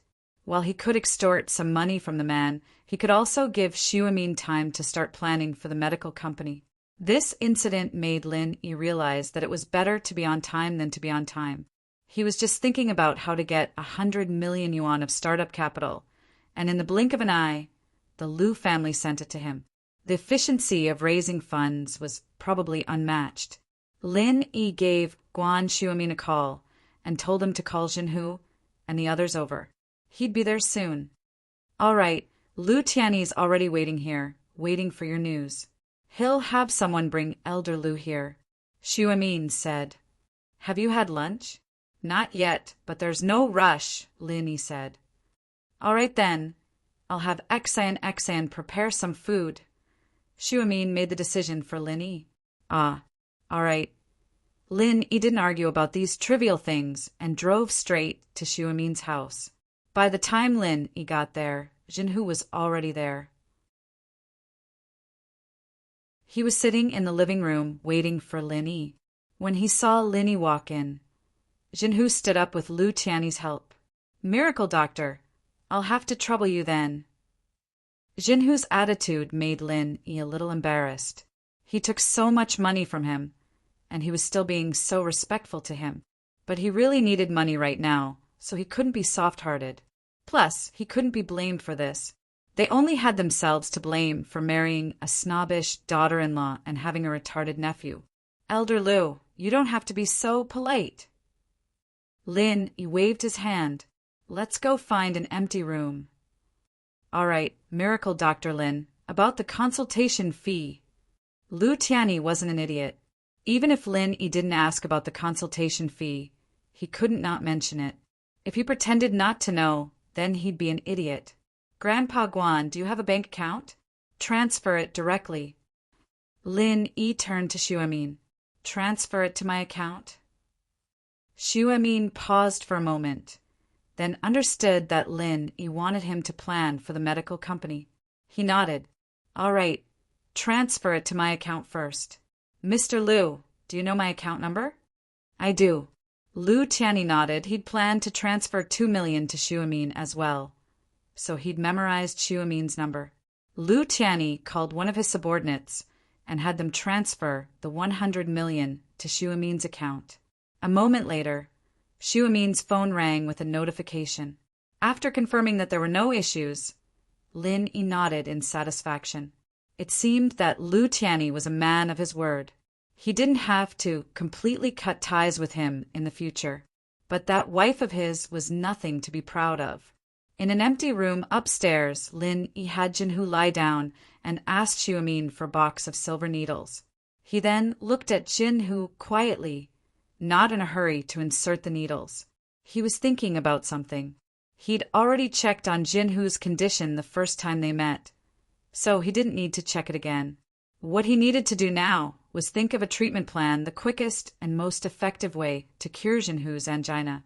Of course, a complete cure wasn't possible, at least not right now. Old Lin's miraculous pills were hidden away like treasures, so he couldn't take them out even if he wanted to. But it was possible to keep the disease from acting up for 10 years. But that was a bit of a scam. Lin Yi sighed. Whatever, he'd keep the disease under control for 10 years first. If Jinhu really did live to 100 years old, then he'd think of something else.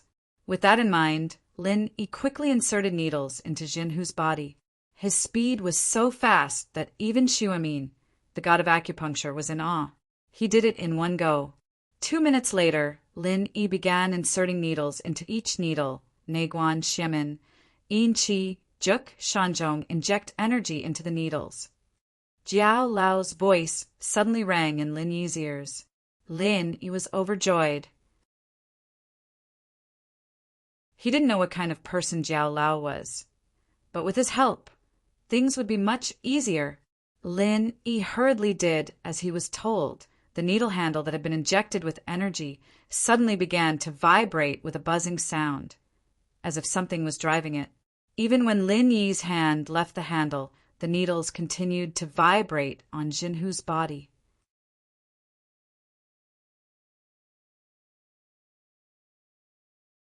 Chapter 319.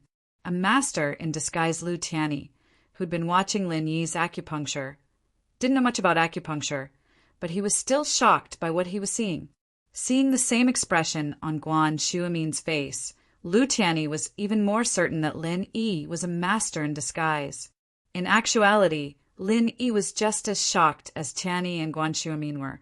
He didn't think that infusing the art of dragon mastery into the needles would result in something like this. Jiao Lao, what's going on? Lin Yi asked. It's normal. Jiao Lao's voice was still calm. Although you can't use the energy from the art of dragon mastery to treat the patient with your first stage, you can still maintain it like last time. Do as I say, and you should be able to make it through 10 years. What? That's it. Lin Yi was pleasantly surprised. In his original plan, he'd planned to use acupuncture and medicine together. As long as the patient kept taking medicine after the acupuncture, he'd be able to control the angina, but he'd have to do acupuncture once a year. Of course, he'd thought of an excuse beforehand. He'd said that he'd check up once a year, and the Lius would be more than happy to bring Jinhu over for acupuncture.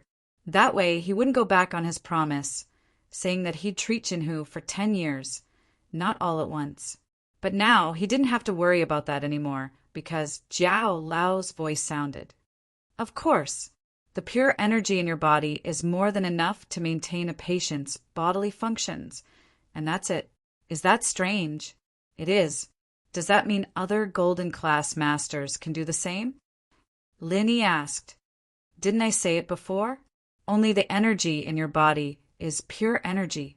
The martial arts they practice produce pure qi, and every martial art has a different type of pure qi. That's why the pure qi produced only works on their own martial arts. If used on others, it'll either be useless or have the opposite effect. Jiao Lao said with a tone of exasperation. Haha, I see. Lin Yi laughed awkwardly. In front of others, Lin Yi could call them idiots, but in front of Jiao Lao, Lin Yi could only laugh dryly. All right, time to put the needles away. Now, follow the order I say and insert the needles into Jian Shu. Jiao Lao named a few more acupoints. Send the energy in. Lin Yi did as he was told, and the needles danced again.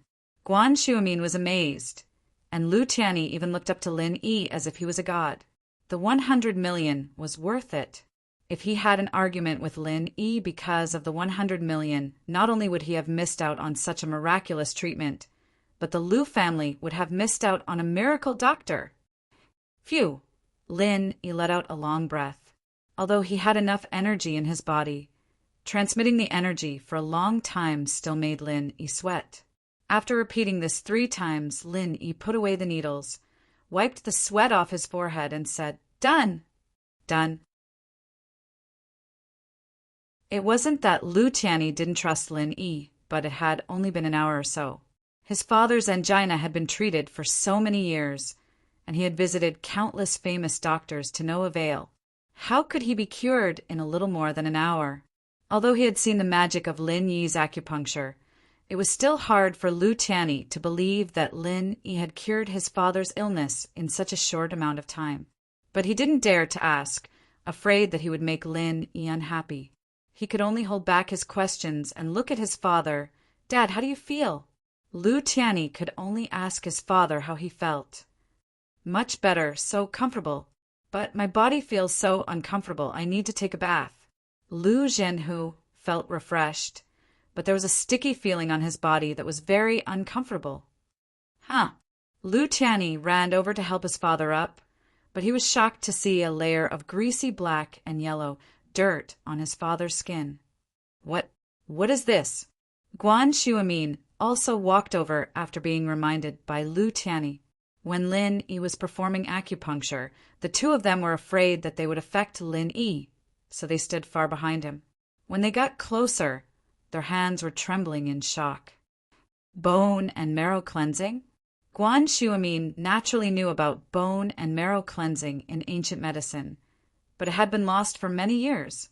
Bone and marrow cleansing referred to the use of acupuncture or herbs to expel toxins from the body, achieving an effect similar to rebirth. It was inevitable that toxins would be stored in the body when humans ate grains.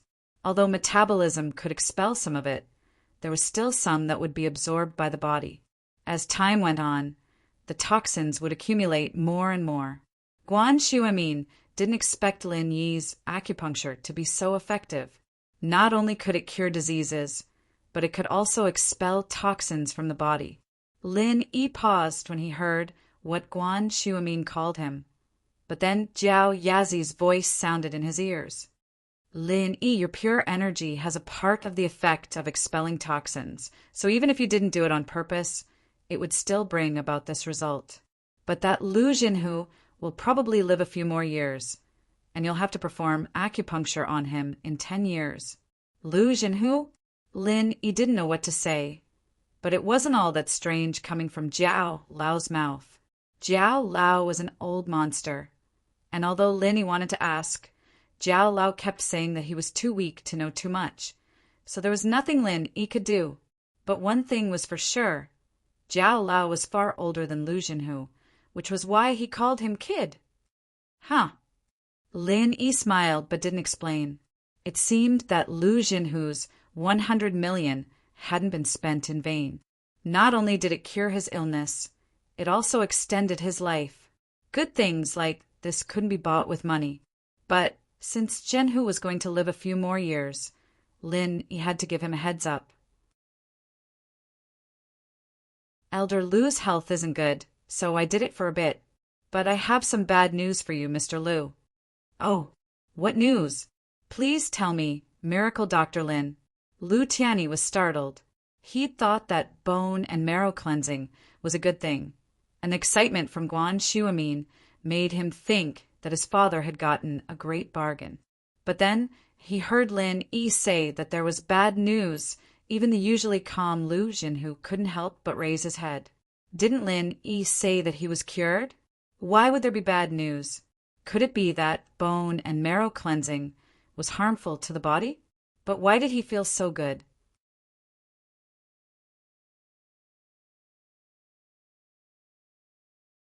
Chapter 320. Let me tell you some bad news, Lin. He wasn't expecting everyone to be looking at him with such nervous gazes. Did he scare them with his tone?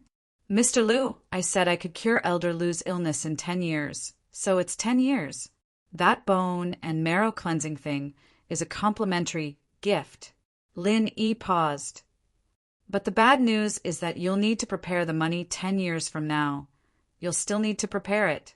Elder Liu can live for more than 10 years after the bone and marrow cleansing. Ah! Liu Tianyi blinked, surprised and overjoyed at the same time. This wasn't bad news at all. It couldn't be any better. How could it be bad news?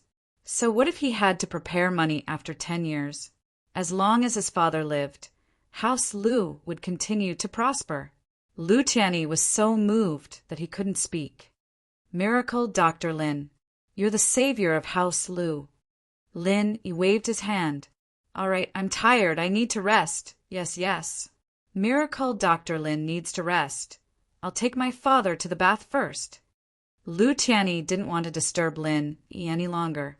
He'd wanted to say some more words of gratitude, but held them back. Jinhu couldn't help but be overjoyed at Lin Yi's words. Not only would he live for another 10 years, he'd be able to live a few more years on top of that. This was really good news.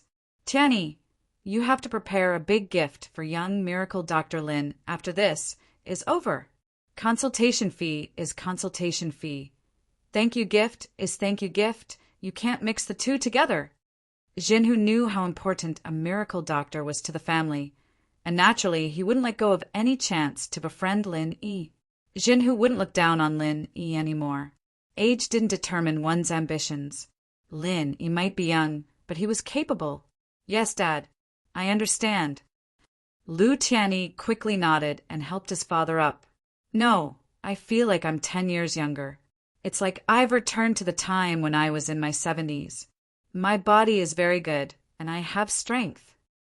Jinhu waved his hand and stood up, pacing a few steps around the room. Not bad at all. Liu Tianyi was even more surprised at this moment. Although he did not doubt the authenticity of Lin Yi's words, it was not as shocking as seeing it with his own eyes.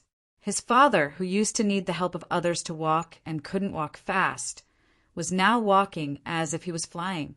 Was this still an old man in his 90s? At this moment, Liu Tianyi had also made up his mind to build a good relationship with Lin Yi at all costs. This was a rising star in the medical world, after all. His family had to make the first move and wait for the news to spread.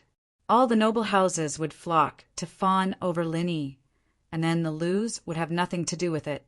Liu Tianyi, Jinhu, and Xuemin left the room and closed the door for Lin Yi. Lin Yi was a bit tired, but he silently practiced the first stage of the art of dragon mastery in his mind. The energy he had lost was replenished, and he was back to his energetic self. You brat, how can you be so devious? You can't cure his illness, and you're telling him to prepare the money 10 years later for treatment, and he's still grateful to you.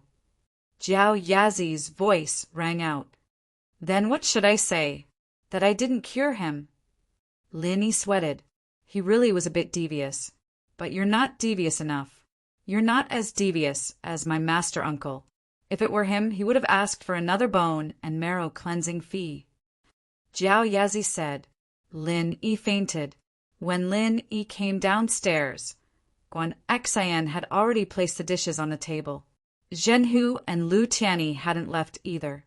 Zhenhu had clearly just showered, as his hair was still damp. However, he looked energetic as he chatted with Xuemin about something. Zhenhu and Liu Tianyi stood up again when Lin Yi came downstairs. Miracle Dr. Lin, you've worked hard. It's nothing. Is it time to eat? Mr. Liu and Elder Liu, would you like to join us? Lin Yi looked at the food on the table. It was enough for a few people, so he invited them. Then I'll gladly accept your invitation. This old man will shamelessly come and freeload. Jinhu wanted the Lius to get closer to Lin Yi as well, so he immediately accepted Lin Yi's invitation. The Lius were now convinced that Lin Yi really was Xuemin's mentor. Although this was Xuemin's house, it wasn't appropriate for them to stay and eat with Lin Yi. Guan Xan brought out the dishes one by one, and then placed the bowls and chopsticks on the table like a little wife. All right, let's eat together. You must be hungry, right? Let's skip the formalities and get straight to the point. Xuemin was worried that Lin Yi would be too tired, so he asked everyone to get straight to the point. All right, Lin Yi nodded, but noticed Guan Xan standing to the side. Guan Xan, you're here too? Guan Xan looked at Xuemin. In the past, when Xuemin's friends came over, Guan Xan wouldn't join in the fun. After all, she was a junior. Yesterday, it was only Lin Yi, and the two knew each other, so Xuemin wanted to introduce Lin Yi to her. That was why Guan Xan came. But today, Jinhu and Lu Tianyi were here, so it wasn't appropriate for Guan Xan to just sit down. Xan, let's eat together. You can sit next to Yi. Xuemin said with a smile. Okay. Guan Xan nodded, happy as she sat down next to Lin Yi. Lu Tianyi wanted to sit next to Lin Yi to get closer to him, but Guan Xan suddenly sat down.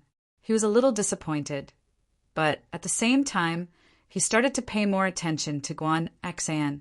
Guan Xan's shy and happy expression just now was reflected in Lu Tianyi's eyes.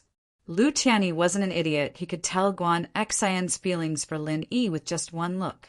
No wonder Lin Yi was so close to House Guan. It was because of this. It seemed that even if he got to know a miracle doctor like Lin Yi, he couldn't cut off his connection with Xuemin. Lu Tianyi made up his mind. Guan Xan put 100% of her effort into cooking today's meal, and it was a world of difference compared to yesterday's. Lin Yi, of course, ate heartily. Guan Xan, on the other hand, ate very little, but she was even happier to see Lin Yi enjoying the food. Lin Yi didn't linger after the meal. He still had to prepare for his trip abroad, and it was about time for him to leave for the airport. His flight was at 4 in the afternoon, and it was already 1. Lu Tianyi and Jinhu were a little disappointed to see Lin Yi leave in a hurry, and so was Guan Xan. Xuemin, on the other hand, didn't mind. He used to look forward to Lin Yi's visits, but now that he had a project with Lin Yi would definitely come more often.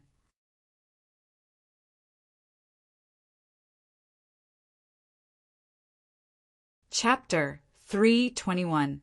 Meeting Wang Xinyan, again Faubert's. Bentley was already parked in front of the villa. Lin Yi parked the van in the garden and opened the door for Faubert. Faubert, wait for me. I need to get changed. Okay, just in time to prepare the things you need to bring. Uncle Fu nodded and said.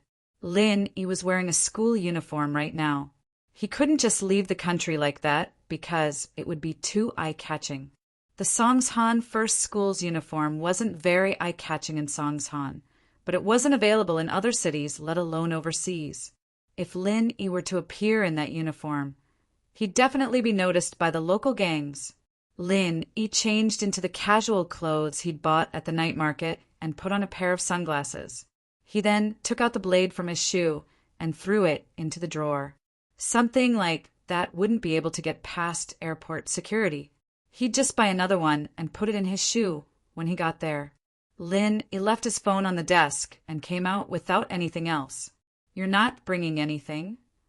Faubert looked at Lin Yi's outfit, a little surprised. What's there to bring? I'm just bringing someone back. Lin Yi shook his head. Faubert didn't say anything as he handed a credit card and plane ticket to Lin Yi. This credit card can be overdrawn up to $1 million USD. The password is the same as the one I gave you before. Lin Yi didn't decline and put the card and plane ticket into his pocket. Lin Yi wasn't a stranger to flying, but this was his first time using Lin Yi's identity. He'd had all sorts of random names when he was on missions before. Lin Yi packed lightly and got on the plane in no time at all. Faubert had bought a first-class ticket. With Pengzhan's wealth, a first-class ticket wasn't much at all. Faubert had bought a transfer ticket that required a transfer at Yanjing. However, As soon as Lin Yi boarded the plane, he closed his eyes and prepared to sleep. Sir, can I go over? Lin Yi's seat was near the aisle. As soon as he got on the plane, he lowered his head as if he was asleep. However, in fact, Lin Yi didn't sleep. He just closed his eyes. When he heard someone talking, he guessed that it might be the passengers sitting inside, so he stood up. But when he saw the person, he was stunned. It's you? Xinyan looked at the man in the big sunglasses. He looked familiar, but she didn't know who he was. You're... Lin Yi was stunned. He then remembered that he was still wearing sunglasses, so he reached out and took them off. What about this time? It's you. Lin Yi. Xinyan looked at Lin Yi, a little surprised. What are you doing here? But then Xinyan realized that her question was a little stupid. They were on a plane, and Lin Yi naturally had to take the plane to Yanjing. Otherwise, he wouldn't be here. Why you're here is why I'm here. Lin Yi shrugged. Do you have luggage? I'll help you put it on. Yeah. Xinyan nodded after a moment of hesitation. She was dragging a suitcase, and it would be a little troublesome for a girl to lift it up. She wanted to wait for the flight attendant to help, but Lin Yi did it for her. Xinyan didn't hesitate. Thank you. It's no trouble at all. Lin Yi opened the luggage rack with one hand and grabbed Xinyan's suitcase with the other, placing it firmly on top of it. Xinyan's mouth was agape. The suitcase wasn't heavy, but putting it on with one hand showed that Lin Yi had quite the strength. Xinyan sat down, and so did Lin Yi. Thank you for last time. Xinyan had always wanted to say thank you to Lin Yi. If it weren't for Lin Yi, she would have gotten into a lot of trouble. It's nothing. Lin Yi shook his head. Plus, didn't you help me on the train last time? Haha, that time. Xinyan smiled at the memory of what happened on the train. You really scared me that time. I thought you were tricked. But who would have thought that those people were the ones who got the worst of it? You're going to Yanjing too? Yeah, it's just a transfer. Lin Yi nodded. Oh, I see. Xinyan was a little disappointed. She'd wanted to treat Lin Yi to a meal to express her gratitude, but Lin Yi had a transfer, so he couldn't leave the airport. The airport was mostly full of fast food, and it wasn't suitable for a formal treat. What about you? What are you going to Yanjing for? Lin Yi asked. I'm going to take care of some family matters. Xinyan's face darkened a little. Oh, Lin Yi saw that Xinyan didn't seem to want to talk about herself, so he didn't press the issue. The two fell into silence. It was obvious that Wang Xinyan was a girl who wasn't good at communicating with people. She was a bit of an introvert, after all. She wouldn't have been listening to her MP3 player when they met on the train. It was also because Xinyan wasn't good with words that Wu Huiru was able to trick her in the business district of the city center. If it had been Yushu or Xinwen, that violent girl, Wu Huiru would have been the one running. Your phone number is... The two spoke at the same time. Xinyan couldn't help but smile at each other. Xinyan blushed a little. Give me your phone, I'll help you. I don't have it with me. I'll give you my number and you can text me. Lin Yi said. My number is 152x times 1234. Okay. Xinyan nodded and took out a small phone. She keyed in Lin Yi's number and texted it over. You live in Yanjing? The journey was long, and Xinyan didn't like to talk much. Lin Yi had to find a topic himself. It's my grandpa's house. Xinyan said, a little sad. My grandpa passed away. I'm going to the funeral. Ah? Lin Yi blinked, knowing that Xinyan had brought up something sad. My condolences. But why are you alone? My parents passed away before me. I'm still in school, so I had to apply for leave. Xinyan explained. It's nothing. My grandpa and I aren't that close, and we've only met a few times. It's just that I feel bad. My mom broke off with my family when she married my dad. My grandpa and my grandpa are enemies. Lin Yi was getting a bit of a headache from listening to this family's relationship was complicated enough. No wonder Sinyan didn't look too sad at all. Perhaps her mother hadn't gone back much after breaking up with her family, and her grandfather was her grandfather's enemy. Naturally, he wouldn't be too nice to someone with the surname Wang.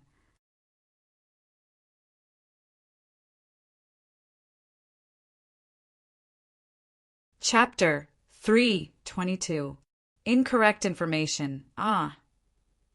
Sinyan blinked. You're an orphan? You could say that, but I have an old man who loves me dearly. You could call him adoptive father or grandpa. Anyways, his age is a little awkward. He scratched his head. I guess I'll just have to call him old man. Ah. Sinyan chuckled at Lin Yi's words. You don't have to comfort me, I'm fine. I'm just feeling a little uncomfortable. My grandpa just passed away, and now my uncles are fighting over the inheritance. Even my grandpa's body was left in the hospital, and my parents were the ones who organized the funeral. Lin Yi was speechless. He didn't know what to say to Sinyan's uncles, letting a daughter they'd broken up with come back to take care of the funeral while they were busy fighting over the inheritance. But it's fine. Our family isn't after anything. My grandpa's family is rich, richer, and more powerful than my grandpa's, but my parents have built a place for themselves after all these years. Sinyan had kept these words bottled up in her heart for a long time, and she probably didn't have anyone she could talk to normally. She decided to talk to someone she could get along with, Lin Yi. It's just that my uncles said that my mom's going back to fight over the inheritance. Lin Yi didn't know what to say as he listened to Sinyan's story. This was family business, after all, and Lin Yi wasn't in a position to butt in. Ah, I'm just whining. Just don't bother me. Sinyan shook her head with a bitter smile. It's fine, didn't I tell you? Every family has their own problems, and things like this are hard to deal with. As long as you do your best, it'll be fine. Lin Yi said. Yeah, as long as you do your best, it'll be fine. Sinyan nodded. The two talked for a while, and Sinyan seemed to be getting sleepy as well. She leaned back in her chair, falling asleep after a while. Lin Yi turned down the air conditioner for her before closing his eyes as well. The plane was already descending when Lin Yi woke up. Sinyan was listening to her MP3 player, a few bags of snacks, and a glass of juice on the table. Sinyan took her headphones off when she saw that Lin Yi was awake. She handed Lin Yi a bag of snacks from the table. Here, they were distributed on the plane when you were asleep. I got one for you. You can eat it. I don't like these things very much. Lin Yi took a look at it and found it was mostly dehydrated vegetable slices. He didn't like it. Yeah, thanks. Sinyan seemed to like these snacks a lot, and she'd already finished her portion. It didn't take long for the plane to land at Yanjing Airport, and Sinyan went to the domestic arrival point while Lin Yi went to the international transfer lounge. The encounter with Wang Sinyan was just a small interlude, and Lin Yi was on a plane to Blue Town. There was no one he knew on the plane this time, and so Lin Yi closed his eyes and fell asleep. When he opened his eyes, he was already in a foreign land. This was a small town full of exotic atmosphere, but it was not Blue Town. Blue Town was a few kilometers away from here by car. Lin Yi flagged down a taxi after exiting the airport, telling the driver that he was going to Blue Town in English. English was the common language of the world, and it was effective in this exotic European town as well. There were many customers on the way from the airport to Blue Town, and the driver was used to it. Ever since the Blue Water took control of Blue Town, it had become a place of luxury and debauchery, with casinos, red light districts, and drug dealing all over the place. There were a lot of customers visiting Blue Town every day, and the driver thought that Lin Yi was a tourist. You can have some fun there, young man, but don't get too addicted to it, or else. Sigh. Haha, thanks, I'm just going to take a look. Lin Yi thought that the driver was a good guy after all. The driver didn't try to convince him otherwise, and started talking about the local culture in Blue Town instead. Lin Yi had a clear Asian face, and he was obviously a tourist. Don't offend the people in blue baseball caps in Blue Town. They're members of the Blue Water Gang, and they hang out in casinos and brothels. The Blue Water is the only gang in Blue Town, and they're very powerful. You might not be able to come back if you piss them off. I've heard of that before. Lin nodded. Right, sir. I'd like to ask, where's the Blue Water HQ? HQ? Why are you asking? The driver asked, suddenly alarmed. I'm staying somewhere far away from them. It sounds scary, and I'm traveling alone. I want to avoid trouble. Lin explained with a smile. Oh, I see. The driver let out a breath of relief. The Blue Water HQ is in an old castle on the west side of the town, but the core of the Blue Water isn't there. The castle is too eye-catching, and there's only the Blue Water members there. I see. Lin wondered. Could the information be wrong? According to the information Guangbua had given him, that blue castle was the Blue Water's headquarters, but Guangbua hadn't looked into it before. Something that even a taxi driver knew? Haha. Yeah, one of my cousins is a member of the Blue Water, so he knows a bit more. Their HQ is in an auto repair shop in the North District, and only a few people know about it. But you're a tourist from another city, so it's fine to tell you. Try not to go to the North District. All right, I won't go then. Lin was moved, just as he expected. The HQ of the Blue Water wasn't too big of a secret, but it was too far from Songshan, and Guangbua could only find some superficial information. Without actual investigation, there would be no specific search results on the internet. Lin had the driver drop him off in the Blue City, and then took another taxi to the North District, finding a hotel to check into.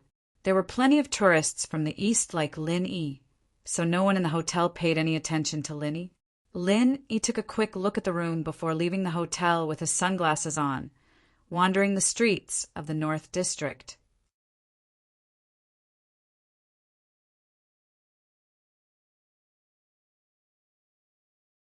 Chapter 323. Chapter 323. First time in the city, Lin walked the streets of the Northern District leisurely.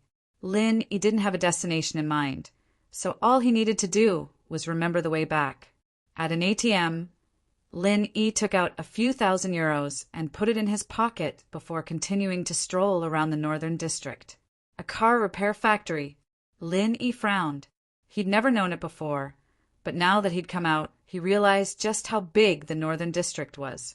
There were all sorts of people with nightclubs, discotheques, and karaoke all over the place. It seemed like the closer he got to the Blue Water's HQ, the more businesses there were.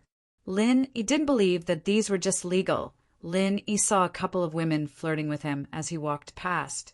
Of course, Lin didn't know if the sex trade was illegal here, and Lin didn't have the time to look into it either.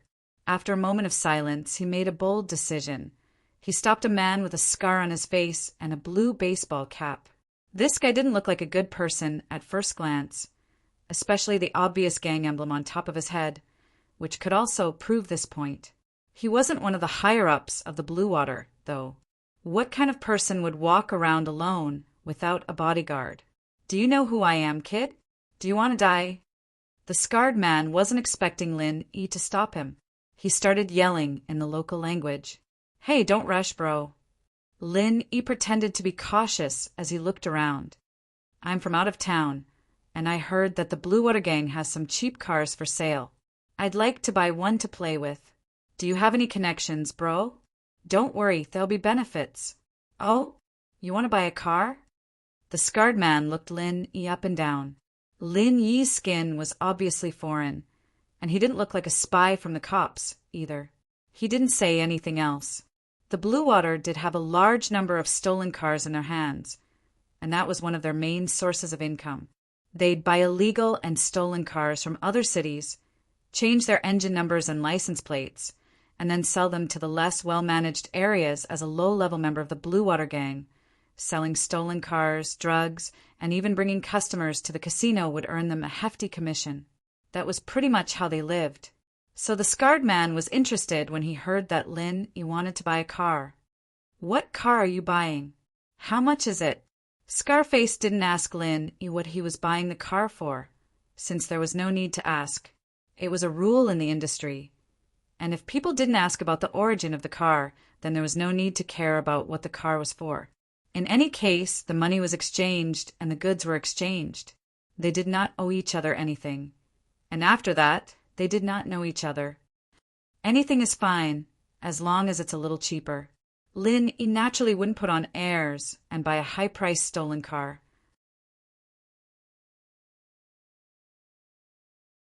Anyway, this kind of thing could be thrown away after it was used.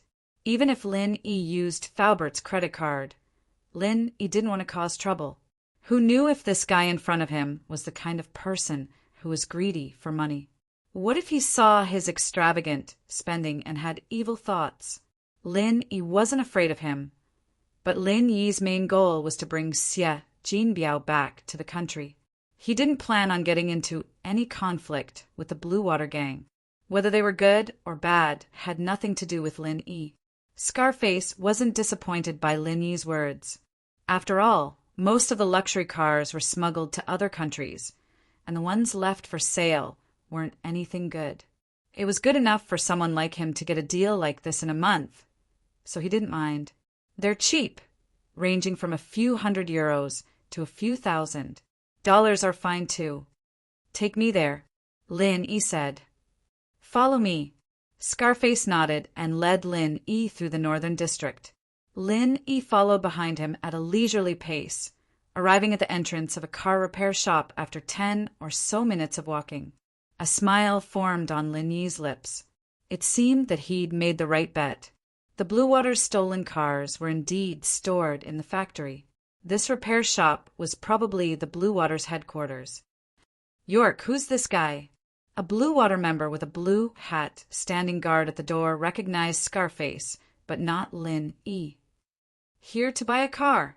York greeted him with a smile and swaggered into the shop with Lin Yi. Evidently, they didn't think that Lin Yi would be able to cause much of a ruckus in Blue Water territory by himself. They didn't even bother with a body search before letting him in. Lin Yi shook his head inwardly. The Blue Water's management was a little too lax. In actuality, the Blue Water was the overlord of Blue City. The Blue Water members could wipe out anyone who tried to cause trouble in any part of the city, let alone the headquarters. York brought Lin Yi to a big yard at the back of the repair factory. There were close to 100 cars parked there. Some models Lin Yi had seen before, and some he hadn't seen before. They all looked like they'd been there for a long time. They're all here. Pick one you like and give it a try, it's fine. York's attitude was quite nice. He'd get a high commission if this deal went through, and he'd have a month's worth of pocket money. This one. Lin Yi pointed at a nondescript old Santana. This one? I'll give you a discount. How about €500? York gave a price after a glance at the car Lin Yi was talking about. That's a little expensive, but I'm buying it with sincerity. Lin Yi shook his head. It's not expensive, it's a reasonable price. This is a car from 10 years ago, and it's still very good, York said. $400. Lin Yi took a look at the model and condition of the car. It was probably from the 90s, and this car was probably as old as he was. 10 years. Maybe 18 years. A little higher for 150? York asked. In actuality, Lin Yi wasn't cutting the price too harshly. It was more or less a normal price, and he did look sincere. $400 it is. This car is more than 10 years old, and I'm just buying it for a ride. Who knows? I might throw it away in a few days. Lin Yi said. All right, $400 it is then. York nodded readily. Cash in one hand, and the goods in the other.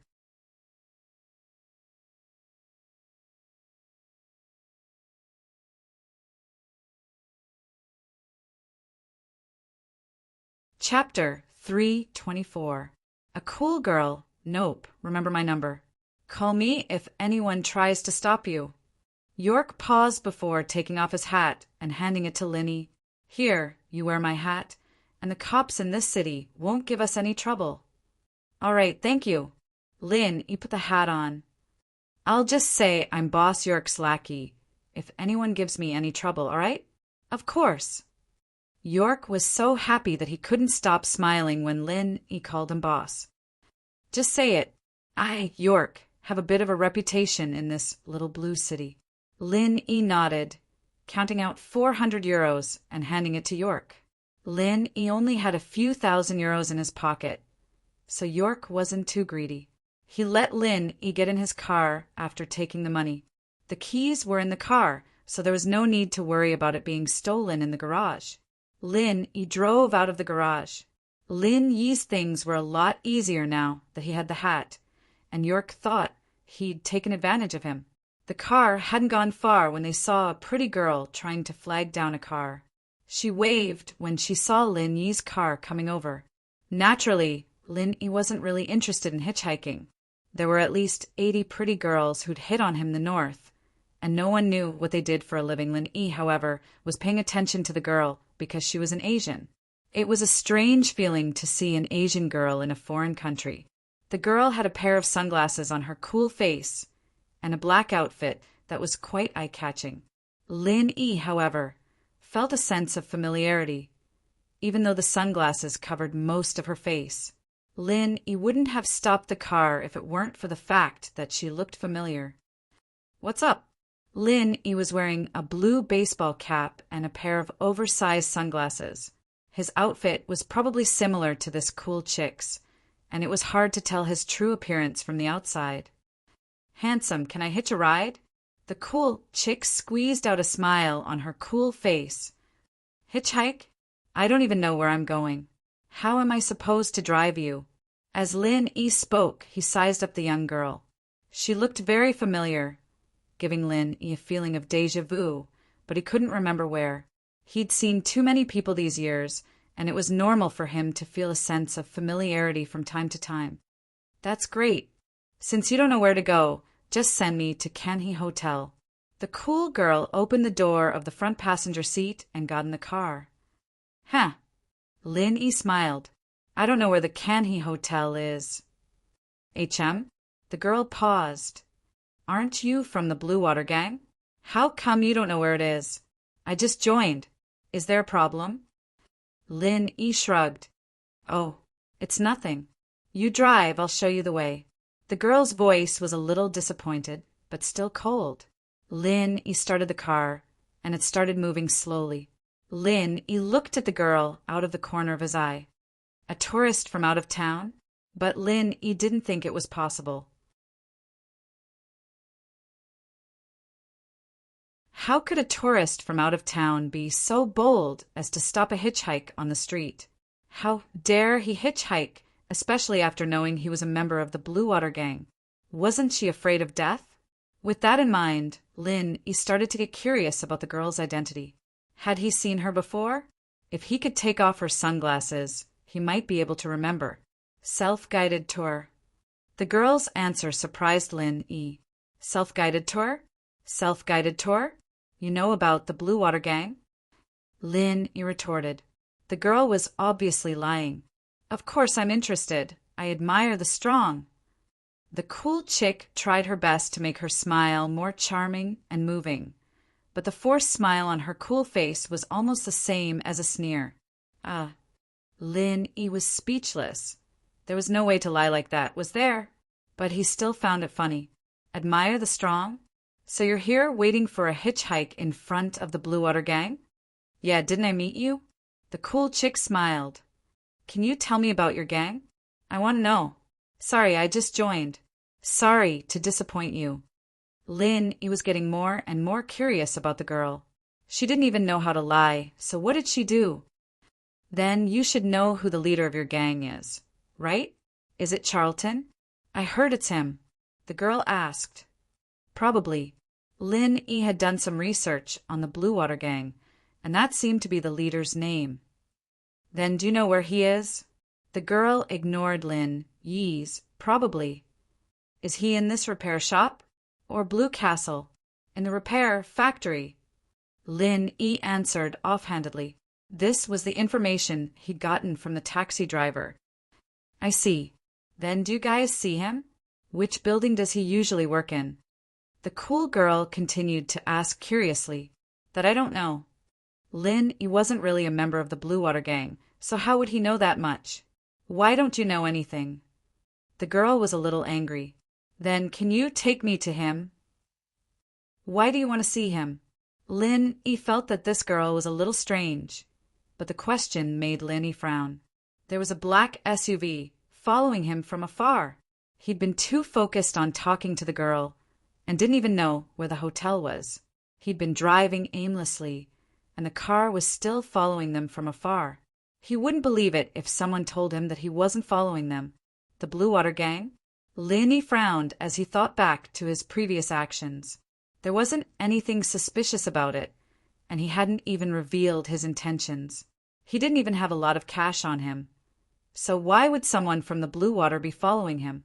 What made Lin curious was that the SUV had followed him from behind, and not from the Blue Water's repair shop. Lin had looked behind him when he left the shop to make sure no one was following him. Could it be someone who was following the girl? With that thought, Lin felt that it was possible.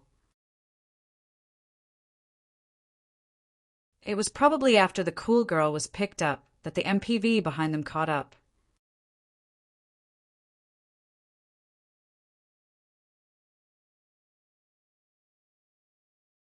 Chapter 3:25. 10 years later, I worship him. The cool girl wanted to act coquettishly, but there was no coquettish expression on her cool little face. Needless to say, it was very strange. Worship him. Lin curled his lips. But I'm sorry, I really don't know him. But you don't look like you worship him, do you? You're a girl, and you're saying you worship the leader of the Blue Water Gang? Do you think you can believe that? The girl's expression froze, but it didn't show on her face. Of course. What else do you think? Nothing.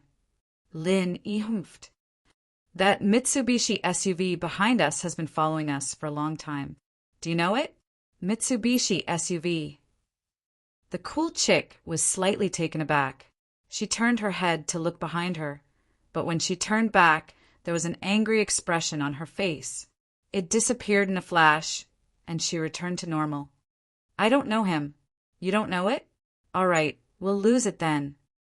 Lin sped up abruptly, and the old Santana roared as it shot out like a wild horse, pulling a good distance away from the Mitsubishi SUV. Lin then turned to the smaller roads, turning left and right, making sure that the SUV wasn't able to catch up to him yet. After a few turns, he'd left the SUV in the dust. The cool girl watched in shock as Lin changed gears and sped up, controlling the car skillfully. Shock flashed across her face.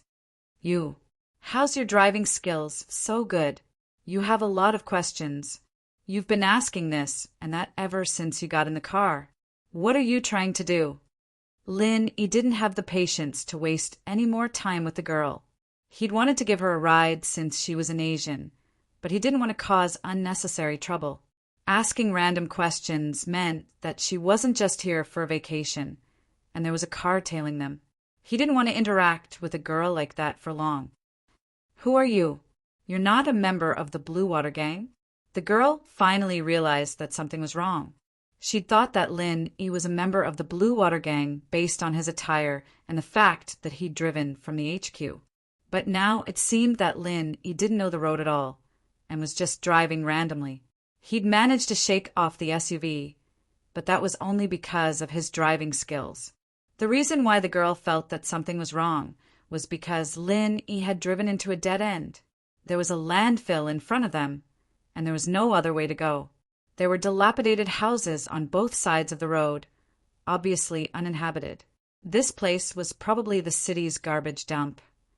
Lin might have been panicking, but as a Blue Water Gang member who was familiar with the roads, there was no way he'd drive into a dead end like this. Plus, this road wasn't a dead end right away. There were a few more crossroads, but Lin didn't turn and drove straight ahead, evidently not knowing that there was no road ahead. Connecting the dots between Lin Yi's claim that he didn't know the Kanhee Hotel, the girl finally felt that something was wrong. Nope. Lin admitted honestly. I was just going to buy a car. They gave me the hat. Ah. The girl was speechless. She frowned, feeling a little depressed and saddened. Was she really a flower in a greenhouse, unable to stand up for herself? She'd gotten hurt the first time she went on a mission, and it hadn't been easy for her to recover. The second time she went on a mission, her family sent someone to follow her from afar. But that wasn't all. The worst part was that she'd misjudged the situation and gotten into the car of someone who wasn't a member of the Blue Water Gang, and even talked so much with him. He was starting to suspect that his mission wasn't going to be a smooth one. The girl's hand shook at the thought, and a sharp dagger appeared in her hand. She swung it lightly, aiming for Lin Yi's chest. Slap! Lin Yi grabbed the girl's hand. You! The girl hadn't expected him to grab her hand. She wasn't experienced in society, but her skills were top-notch. Otherwise, her family wouldn't have sent her out on a mission alone. She was confident in her skills. She'd made her move when Lin Yi was defenseless, and if she wasn't mistaken, Lin Yi was trying to figure out how to turn the car around. But Lin Yi had caught her hand while she was distracted. The girl's heart skipped a beat. She wanted to pull her hand back, but found that Lin Yi's hand was like a crab's clamp, holding her hand in place. You, let go of me. The girl didn't just stand there. She clenched her other hand into a fist and punched at Lin Yi's face. Lin Yi frowned and dodged to the side. Didn't you go read up on Mr. Dongwa's story after you got back? Looks like I told you for nothing last time. You didn't listen to me. The girl froze, forgetting about her attack on Lin Yi. A look of disbelief appeared on her face. You're the one who molested me last time? I'm your savior, Lin Yi corrected. I saved your life and you tried to kill me? That's a classic case of biting the hand that feeds you. Today, I was kind enough to give you a ride, and I even answered a bunch of your questions for free, and you tried to kill me again. A wronged look appeared on Chi-Chi's face. I was afraid that you'd ruin my plans. That's why I wanted to kill you. And last time, if you hadn't touched my body, why would I have killed you? Lin Yi had been observing the girl on the way, trying to remember where he'd seen her before. He just couldn't be sure. But when the girl struck at the end, Lin Yi remembered. This girl was the assassin he'd seen in front of the pharmacy back in Songshan, the one who'd lost a lot of blood. You what? Lin Yi frowned. I'll count to 3 and get out of the car. Don't ever show up in front of me again, you little bitch, or I won't go easy on you.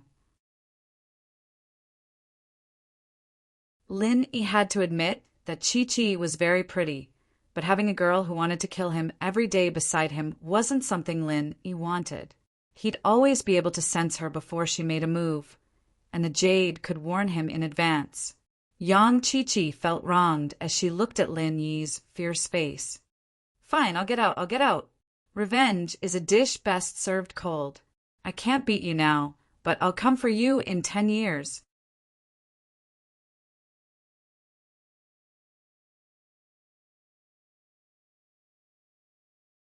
Chapter 326. Chapter 326. Sorry, Chi-Chi glared at Lin Yi before getting out of the car. Lin Yi stepped on the gas and the car sped away, and Chi-Chi realized that she was standing in front of the junkyard.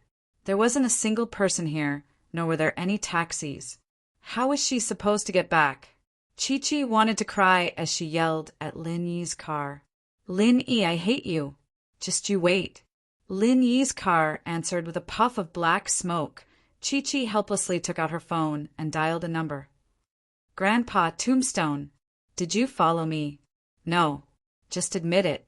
I'm at the junkyard. I'm lost. Come get me. All right, I'll be waiting.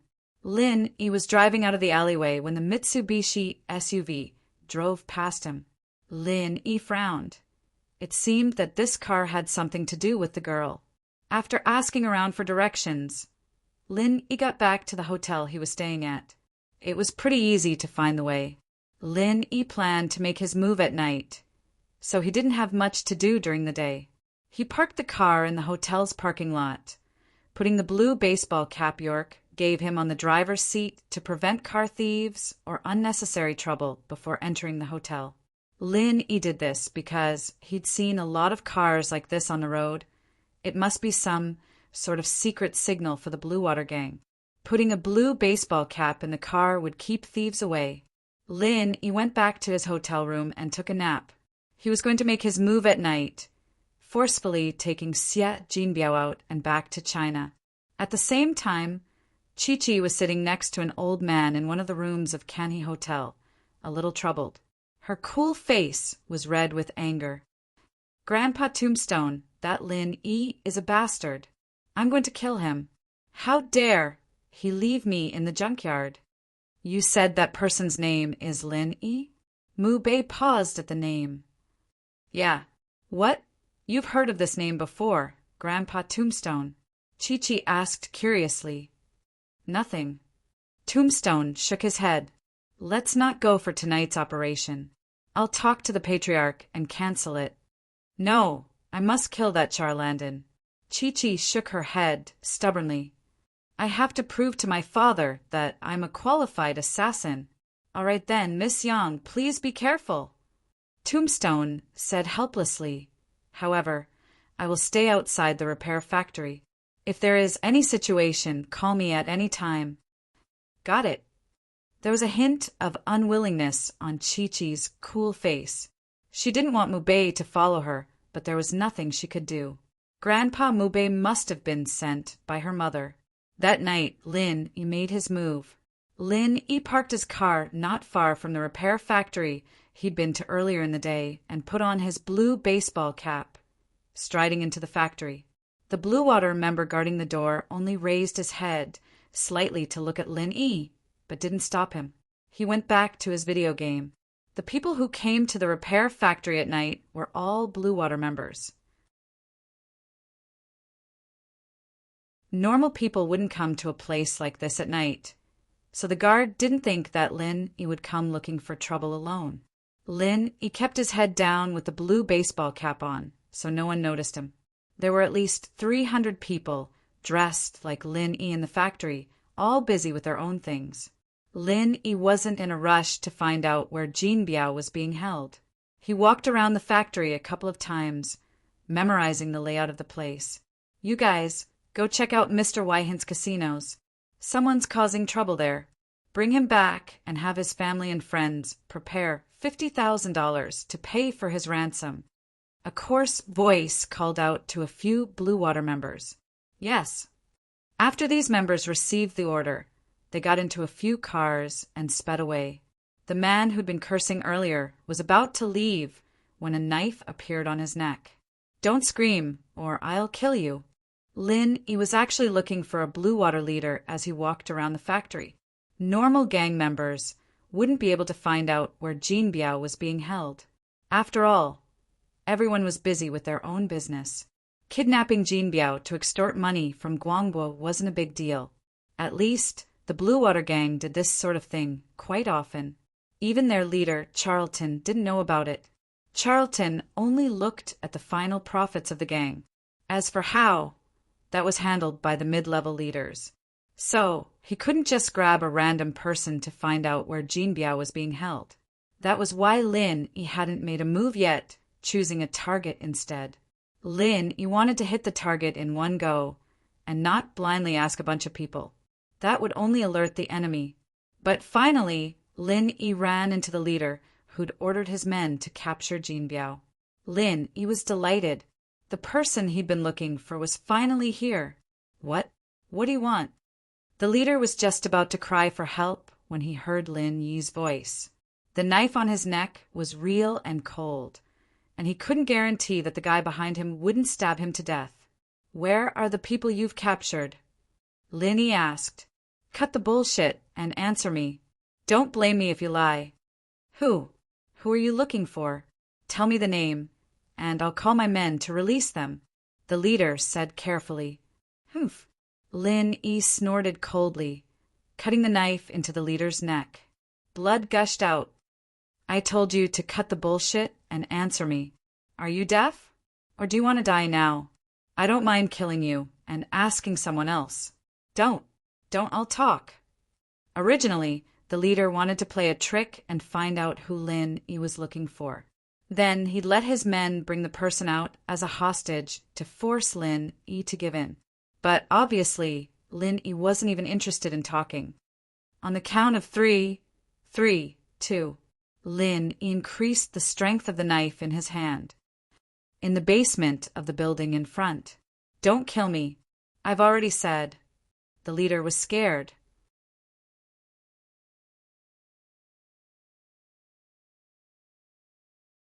It's in the building in front. Let me go, 1. Lin Yi said the last number. Sorry, I didn't stop.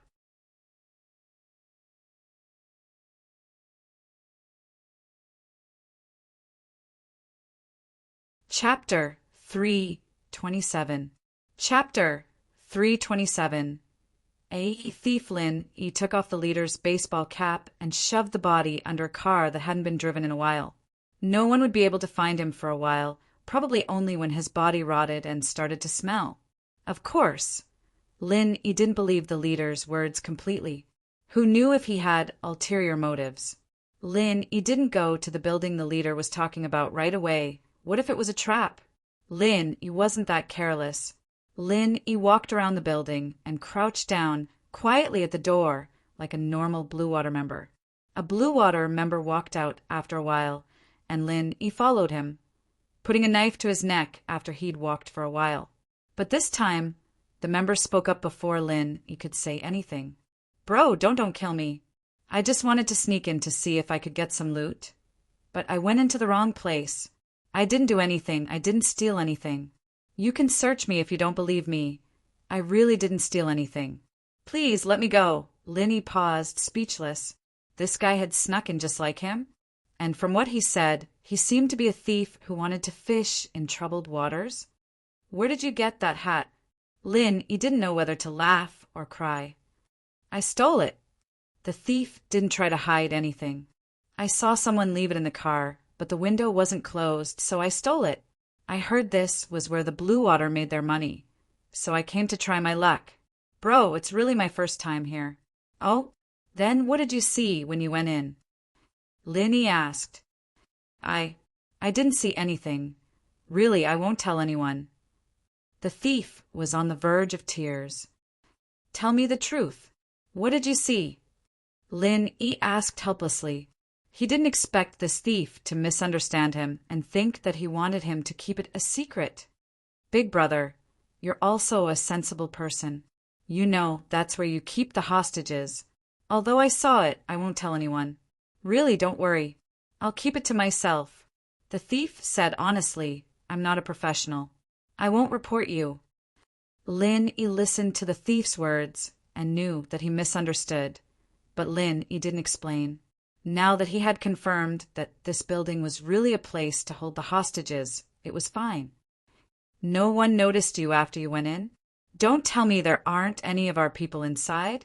Lin Yi asked. No, there's no one from you inside, except for the hostages behind the iron bars. The thief thought that Lin Yi was just asking a routine question, so he answered truthfully. He didn't have time to think about why Lin Yi was asking these questions. He was already sweating profusely. If I let you go just like that, I'll have to bear the risk if the higher-ups ask.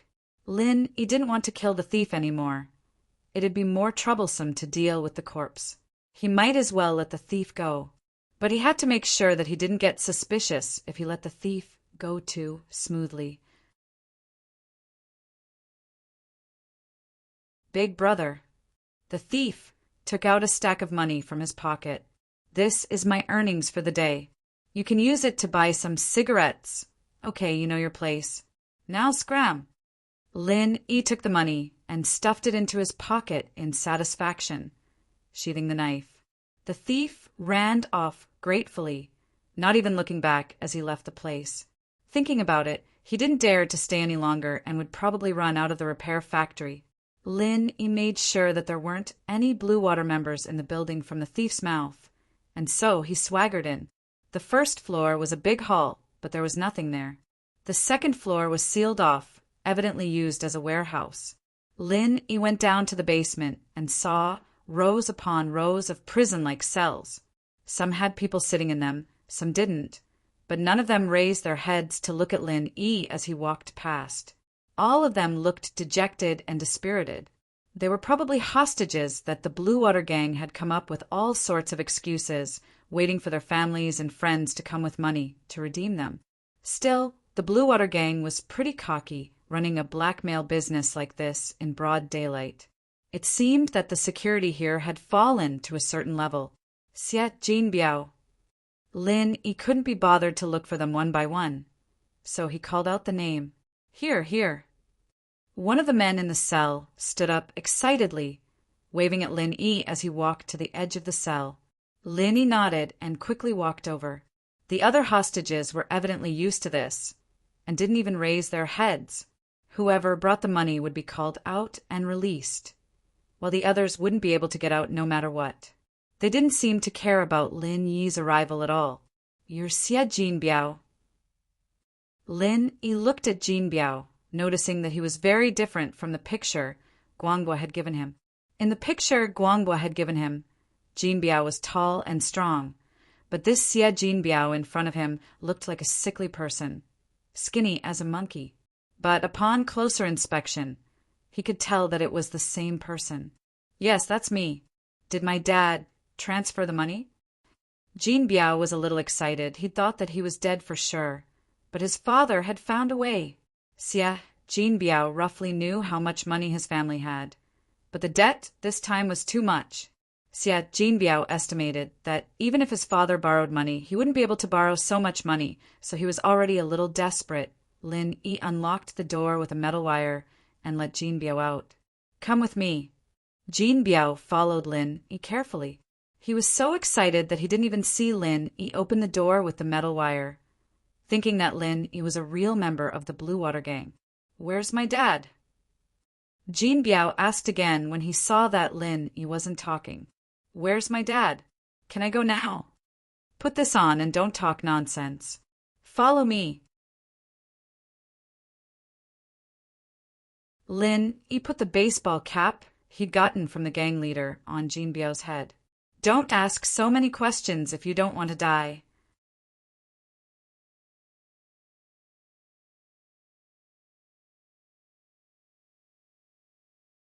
Chapter 328. Chapter 328. Her again. I'm the one who's bringing you back. Lin Yi knew that if he didn't explain himself, the kid wouldn't follow him. Your old man doesn't have that much money, so stop asking questions if you don't want to die. Ah, you're my dad's man? Jinbiao blinked in surprise. Since when did my dad have such a powerful man? That's amazing. Lin Yi rolled his eyes. Why was this Jinbiao just as stupid as his old man? He snorted. I wouldn't even take your old man in as my man. Ah. Jinbiao finally realized that this person wasn't his father's man, but an expert that his father had hired to save him. Jinbiao's attitude turned respectful. I'll listen to you, big brother. Lin Yi was amused. This kid was a typical rich second generation. He was so cocky when he thought he was his father's man, but now that he knew he wasn't, he was trying to suck up to him. But Lin Yi couldn't be bothered with him. Bringing him back to the country was the same as completing his mission, and getting his father's shares in exchange would be considered a success. It was a simple mission, not challenging at all. Lin Yi shook his head and walked with Jinbiao to the door of the repair factory. But they hadn't gone far when they heard a commotion. Catch him! Don't let him get away! Kill him! Bang! Bang! A few gunshots rang out, followed by the screams of a man and a woman. It was obvious that both sides were injured. Lin Yi frowned. Did someone else invade this place besides him? The thief must have left long ago, so it couldn't be the thief they were trying to catch. And the thief couldn't have a gun on him. It was quite a busy night for 3 groups of people to come to this small repair factory. Ah, big brother, what do we do? Did they find us? What should we do? They all have guns. Xie Jinbiao also heard the shout and was so scared that he almost fell to the ground. Shut up. They didn't find us, but someone else. Lin Yi glared at the fool and said unhappily, "Just follow me. Don't talk too much and don't look around." Oh, I know. Xie Jinbiao hurriedly nodded and said, "Big brother, will you protect me? If you keep blabbering like this and expose yourself, I'll run away on my own. You can stay here and die." Lin Yi snorted coldly and continued walking forward, ignoring Xie Jinbiao. Jinbiao still wanted to say something, but he was frightened by Lin Yi's cold words and didn't dare to speak. He carefully followed behind Lin Yi. The more chaotic it got, the better it was for Lin Yi. Everyone was focused on the intruder, and no one paid attention to Lin Yi and Xie Jinbiao, who were obviously Blue Water members. And so, Lin Yi calmly led Jinbiao towards the door. As expected, no one stopped them. Jinbiao's heart was in his throat. He wasn't as calm as Lin Yi, sweating profusely. These were real weapons, killing people without blinking an eye. How could he not be afraid? Lin Yi frowned abruptly.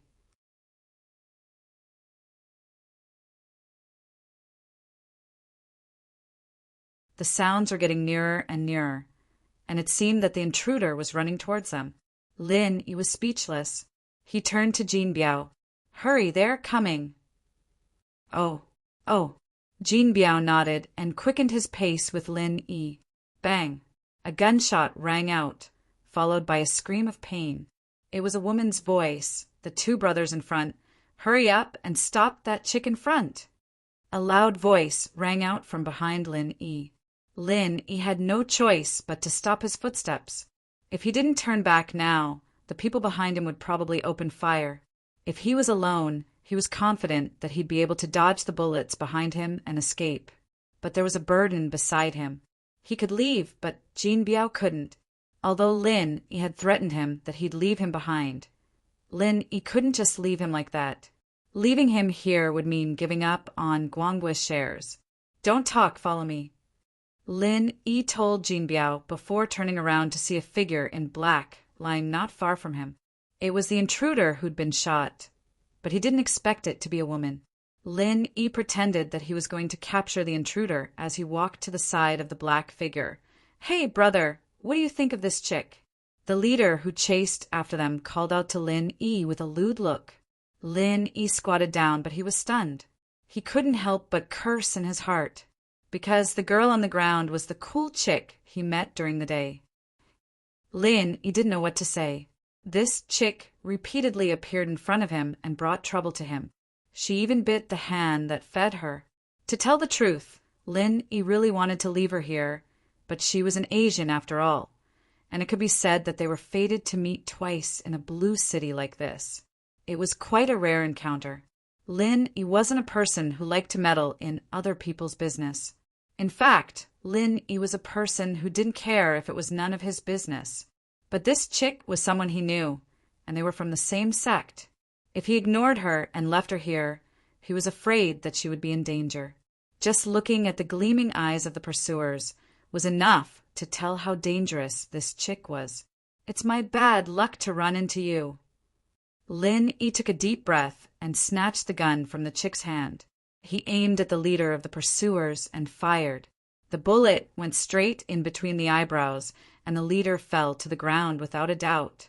Lin Yi tucked the chick under his armpit with one hand and grabbed Jinbiao by the collar with the other, running towards the factory. In actuality, Lin Yi was just playing with the timing, catching the Blue Water pursuers off guard and causing them to suffer a loss. Lin Yi had pretended to be a member of the Blue Water to help the pursuers stop the chick, so the pursuers naturally treated Lin Yi as one of their own. They were no longer nervous. To them, the chick's capture was a foregone conclusion.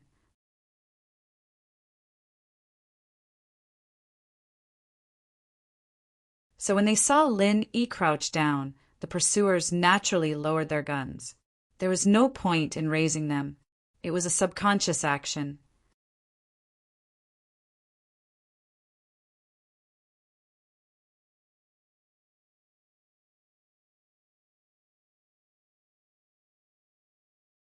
Chapter 329. How could Lin Yi endure this?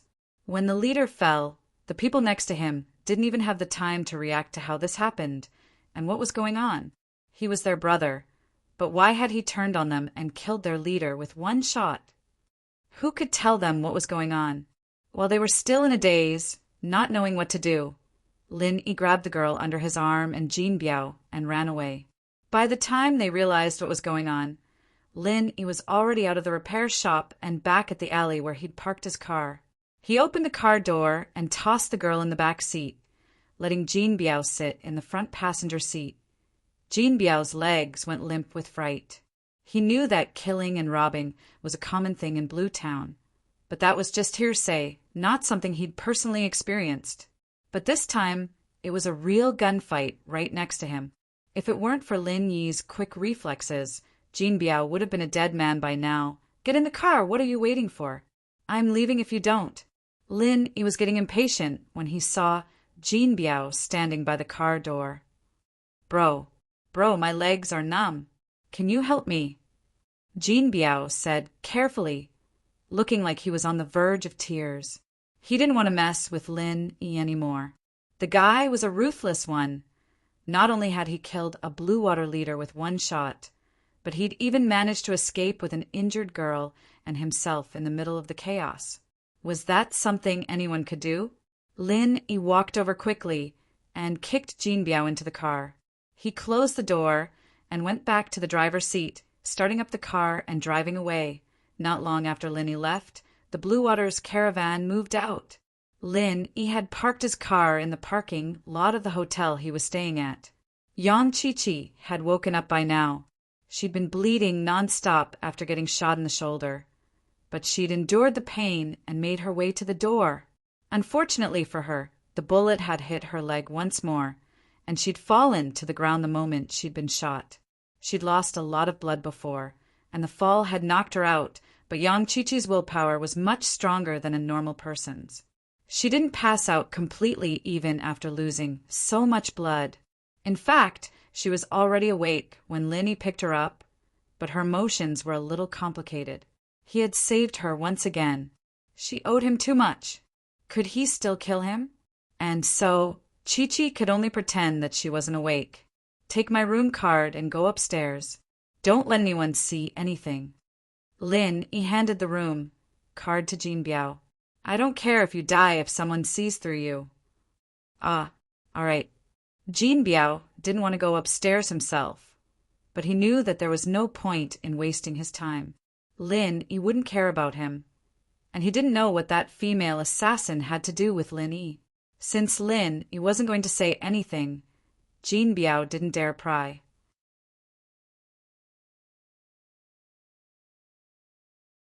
He took the room card and started walking towards the hotel, trembling. Wait, take off your hat. Lin Yi pointed at the blue baseball cap on Jin Biao's head. If he were to put on this hat now, he'd definitely attract the waitress's attention. If the Blue Water really did come here to search, the waitress's mouth might slip, and that'd be bad for them. Yes. Jin Biao quickly took his hat off, evidently thinking of that as well. He felt a wave of fear. It seemed that he wasn't as cautious as Lin Yi. Go up yourself, go in through the back door. Try not to let anyone see you. Lin Yi said faintly. The Blue Water wouldn't know that Jin Biao had been rescued at this point. All their attention was on the female assassin and the traitor. But it was better to be safe than sorry. I understand, I'll be careful. Jin Biao's legs had regained some feeling as well. It was still a little soft, but he didn't dare stay. He was afraid that Lin Yi would really abandon him if he didn't listen to him, and leave him here to die. Lin Yi only turned around after Jin Biao entered the hotel. You're not dead, are you? Tell me where you're staying if you're not. Canhe Hotel. Chi-Chi's pale face squeezed out a hint of gratitude. Thank you. No need. Just don't kill me next time. Lin Yi didn't care at all for the girl's gratitude. Can you turn on the reading light in the car? I want to take the bullet out first. Chi-Chi knew that she'd attract unwanted attention if she went back to the hotel like this. She wanted to take the bullet out first, stop the bleeding, and put on some clothes to cover her body. Wouldn't that attract unwanted attention? Lin, he was starting to curse. Which master taught you? Why aren't you dead yet, being an assassin? Chi-Chi's face was a little red as she glared at Lin Yi. Don't talk about my master like that. This is only my second mission. My mom said that people grow up through failure. Second time. Lin, he was speechless. So that was your first time in Songshan? Yeah. Chi-Chi humphed softly and nodded. How am I supposed to endure this? Lin, he was going crazy. I finally know why you're still alive. It's because you met me twice or you'd be dead already. He had only carried out 2 missions in total and was injured twice. Was there such a stupid assassin? Was there? Lin, he was speechless. This girl was too strong. She looked cool, but she was a weakling. It's not that bad, just a little unlucky. Chi-Chi lowered her head, embarrassed. I think I'm even more unlucky than you are. Lin Yi smiled bitterly. I really don't know who let you out on a mission. Your social experience is basically 0. Everyone has a time when they're young. How can they be strong without experience? Chi-Chi retorted coolly. All right, I'm unlucky. Where did the bullet hit you? I'll get it for you. Lin, he didn't dare turn on the reading light. That would attract curious people.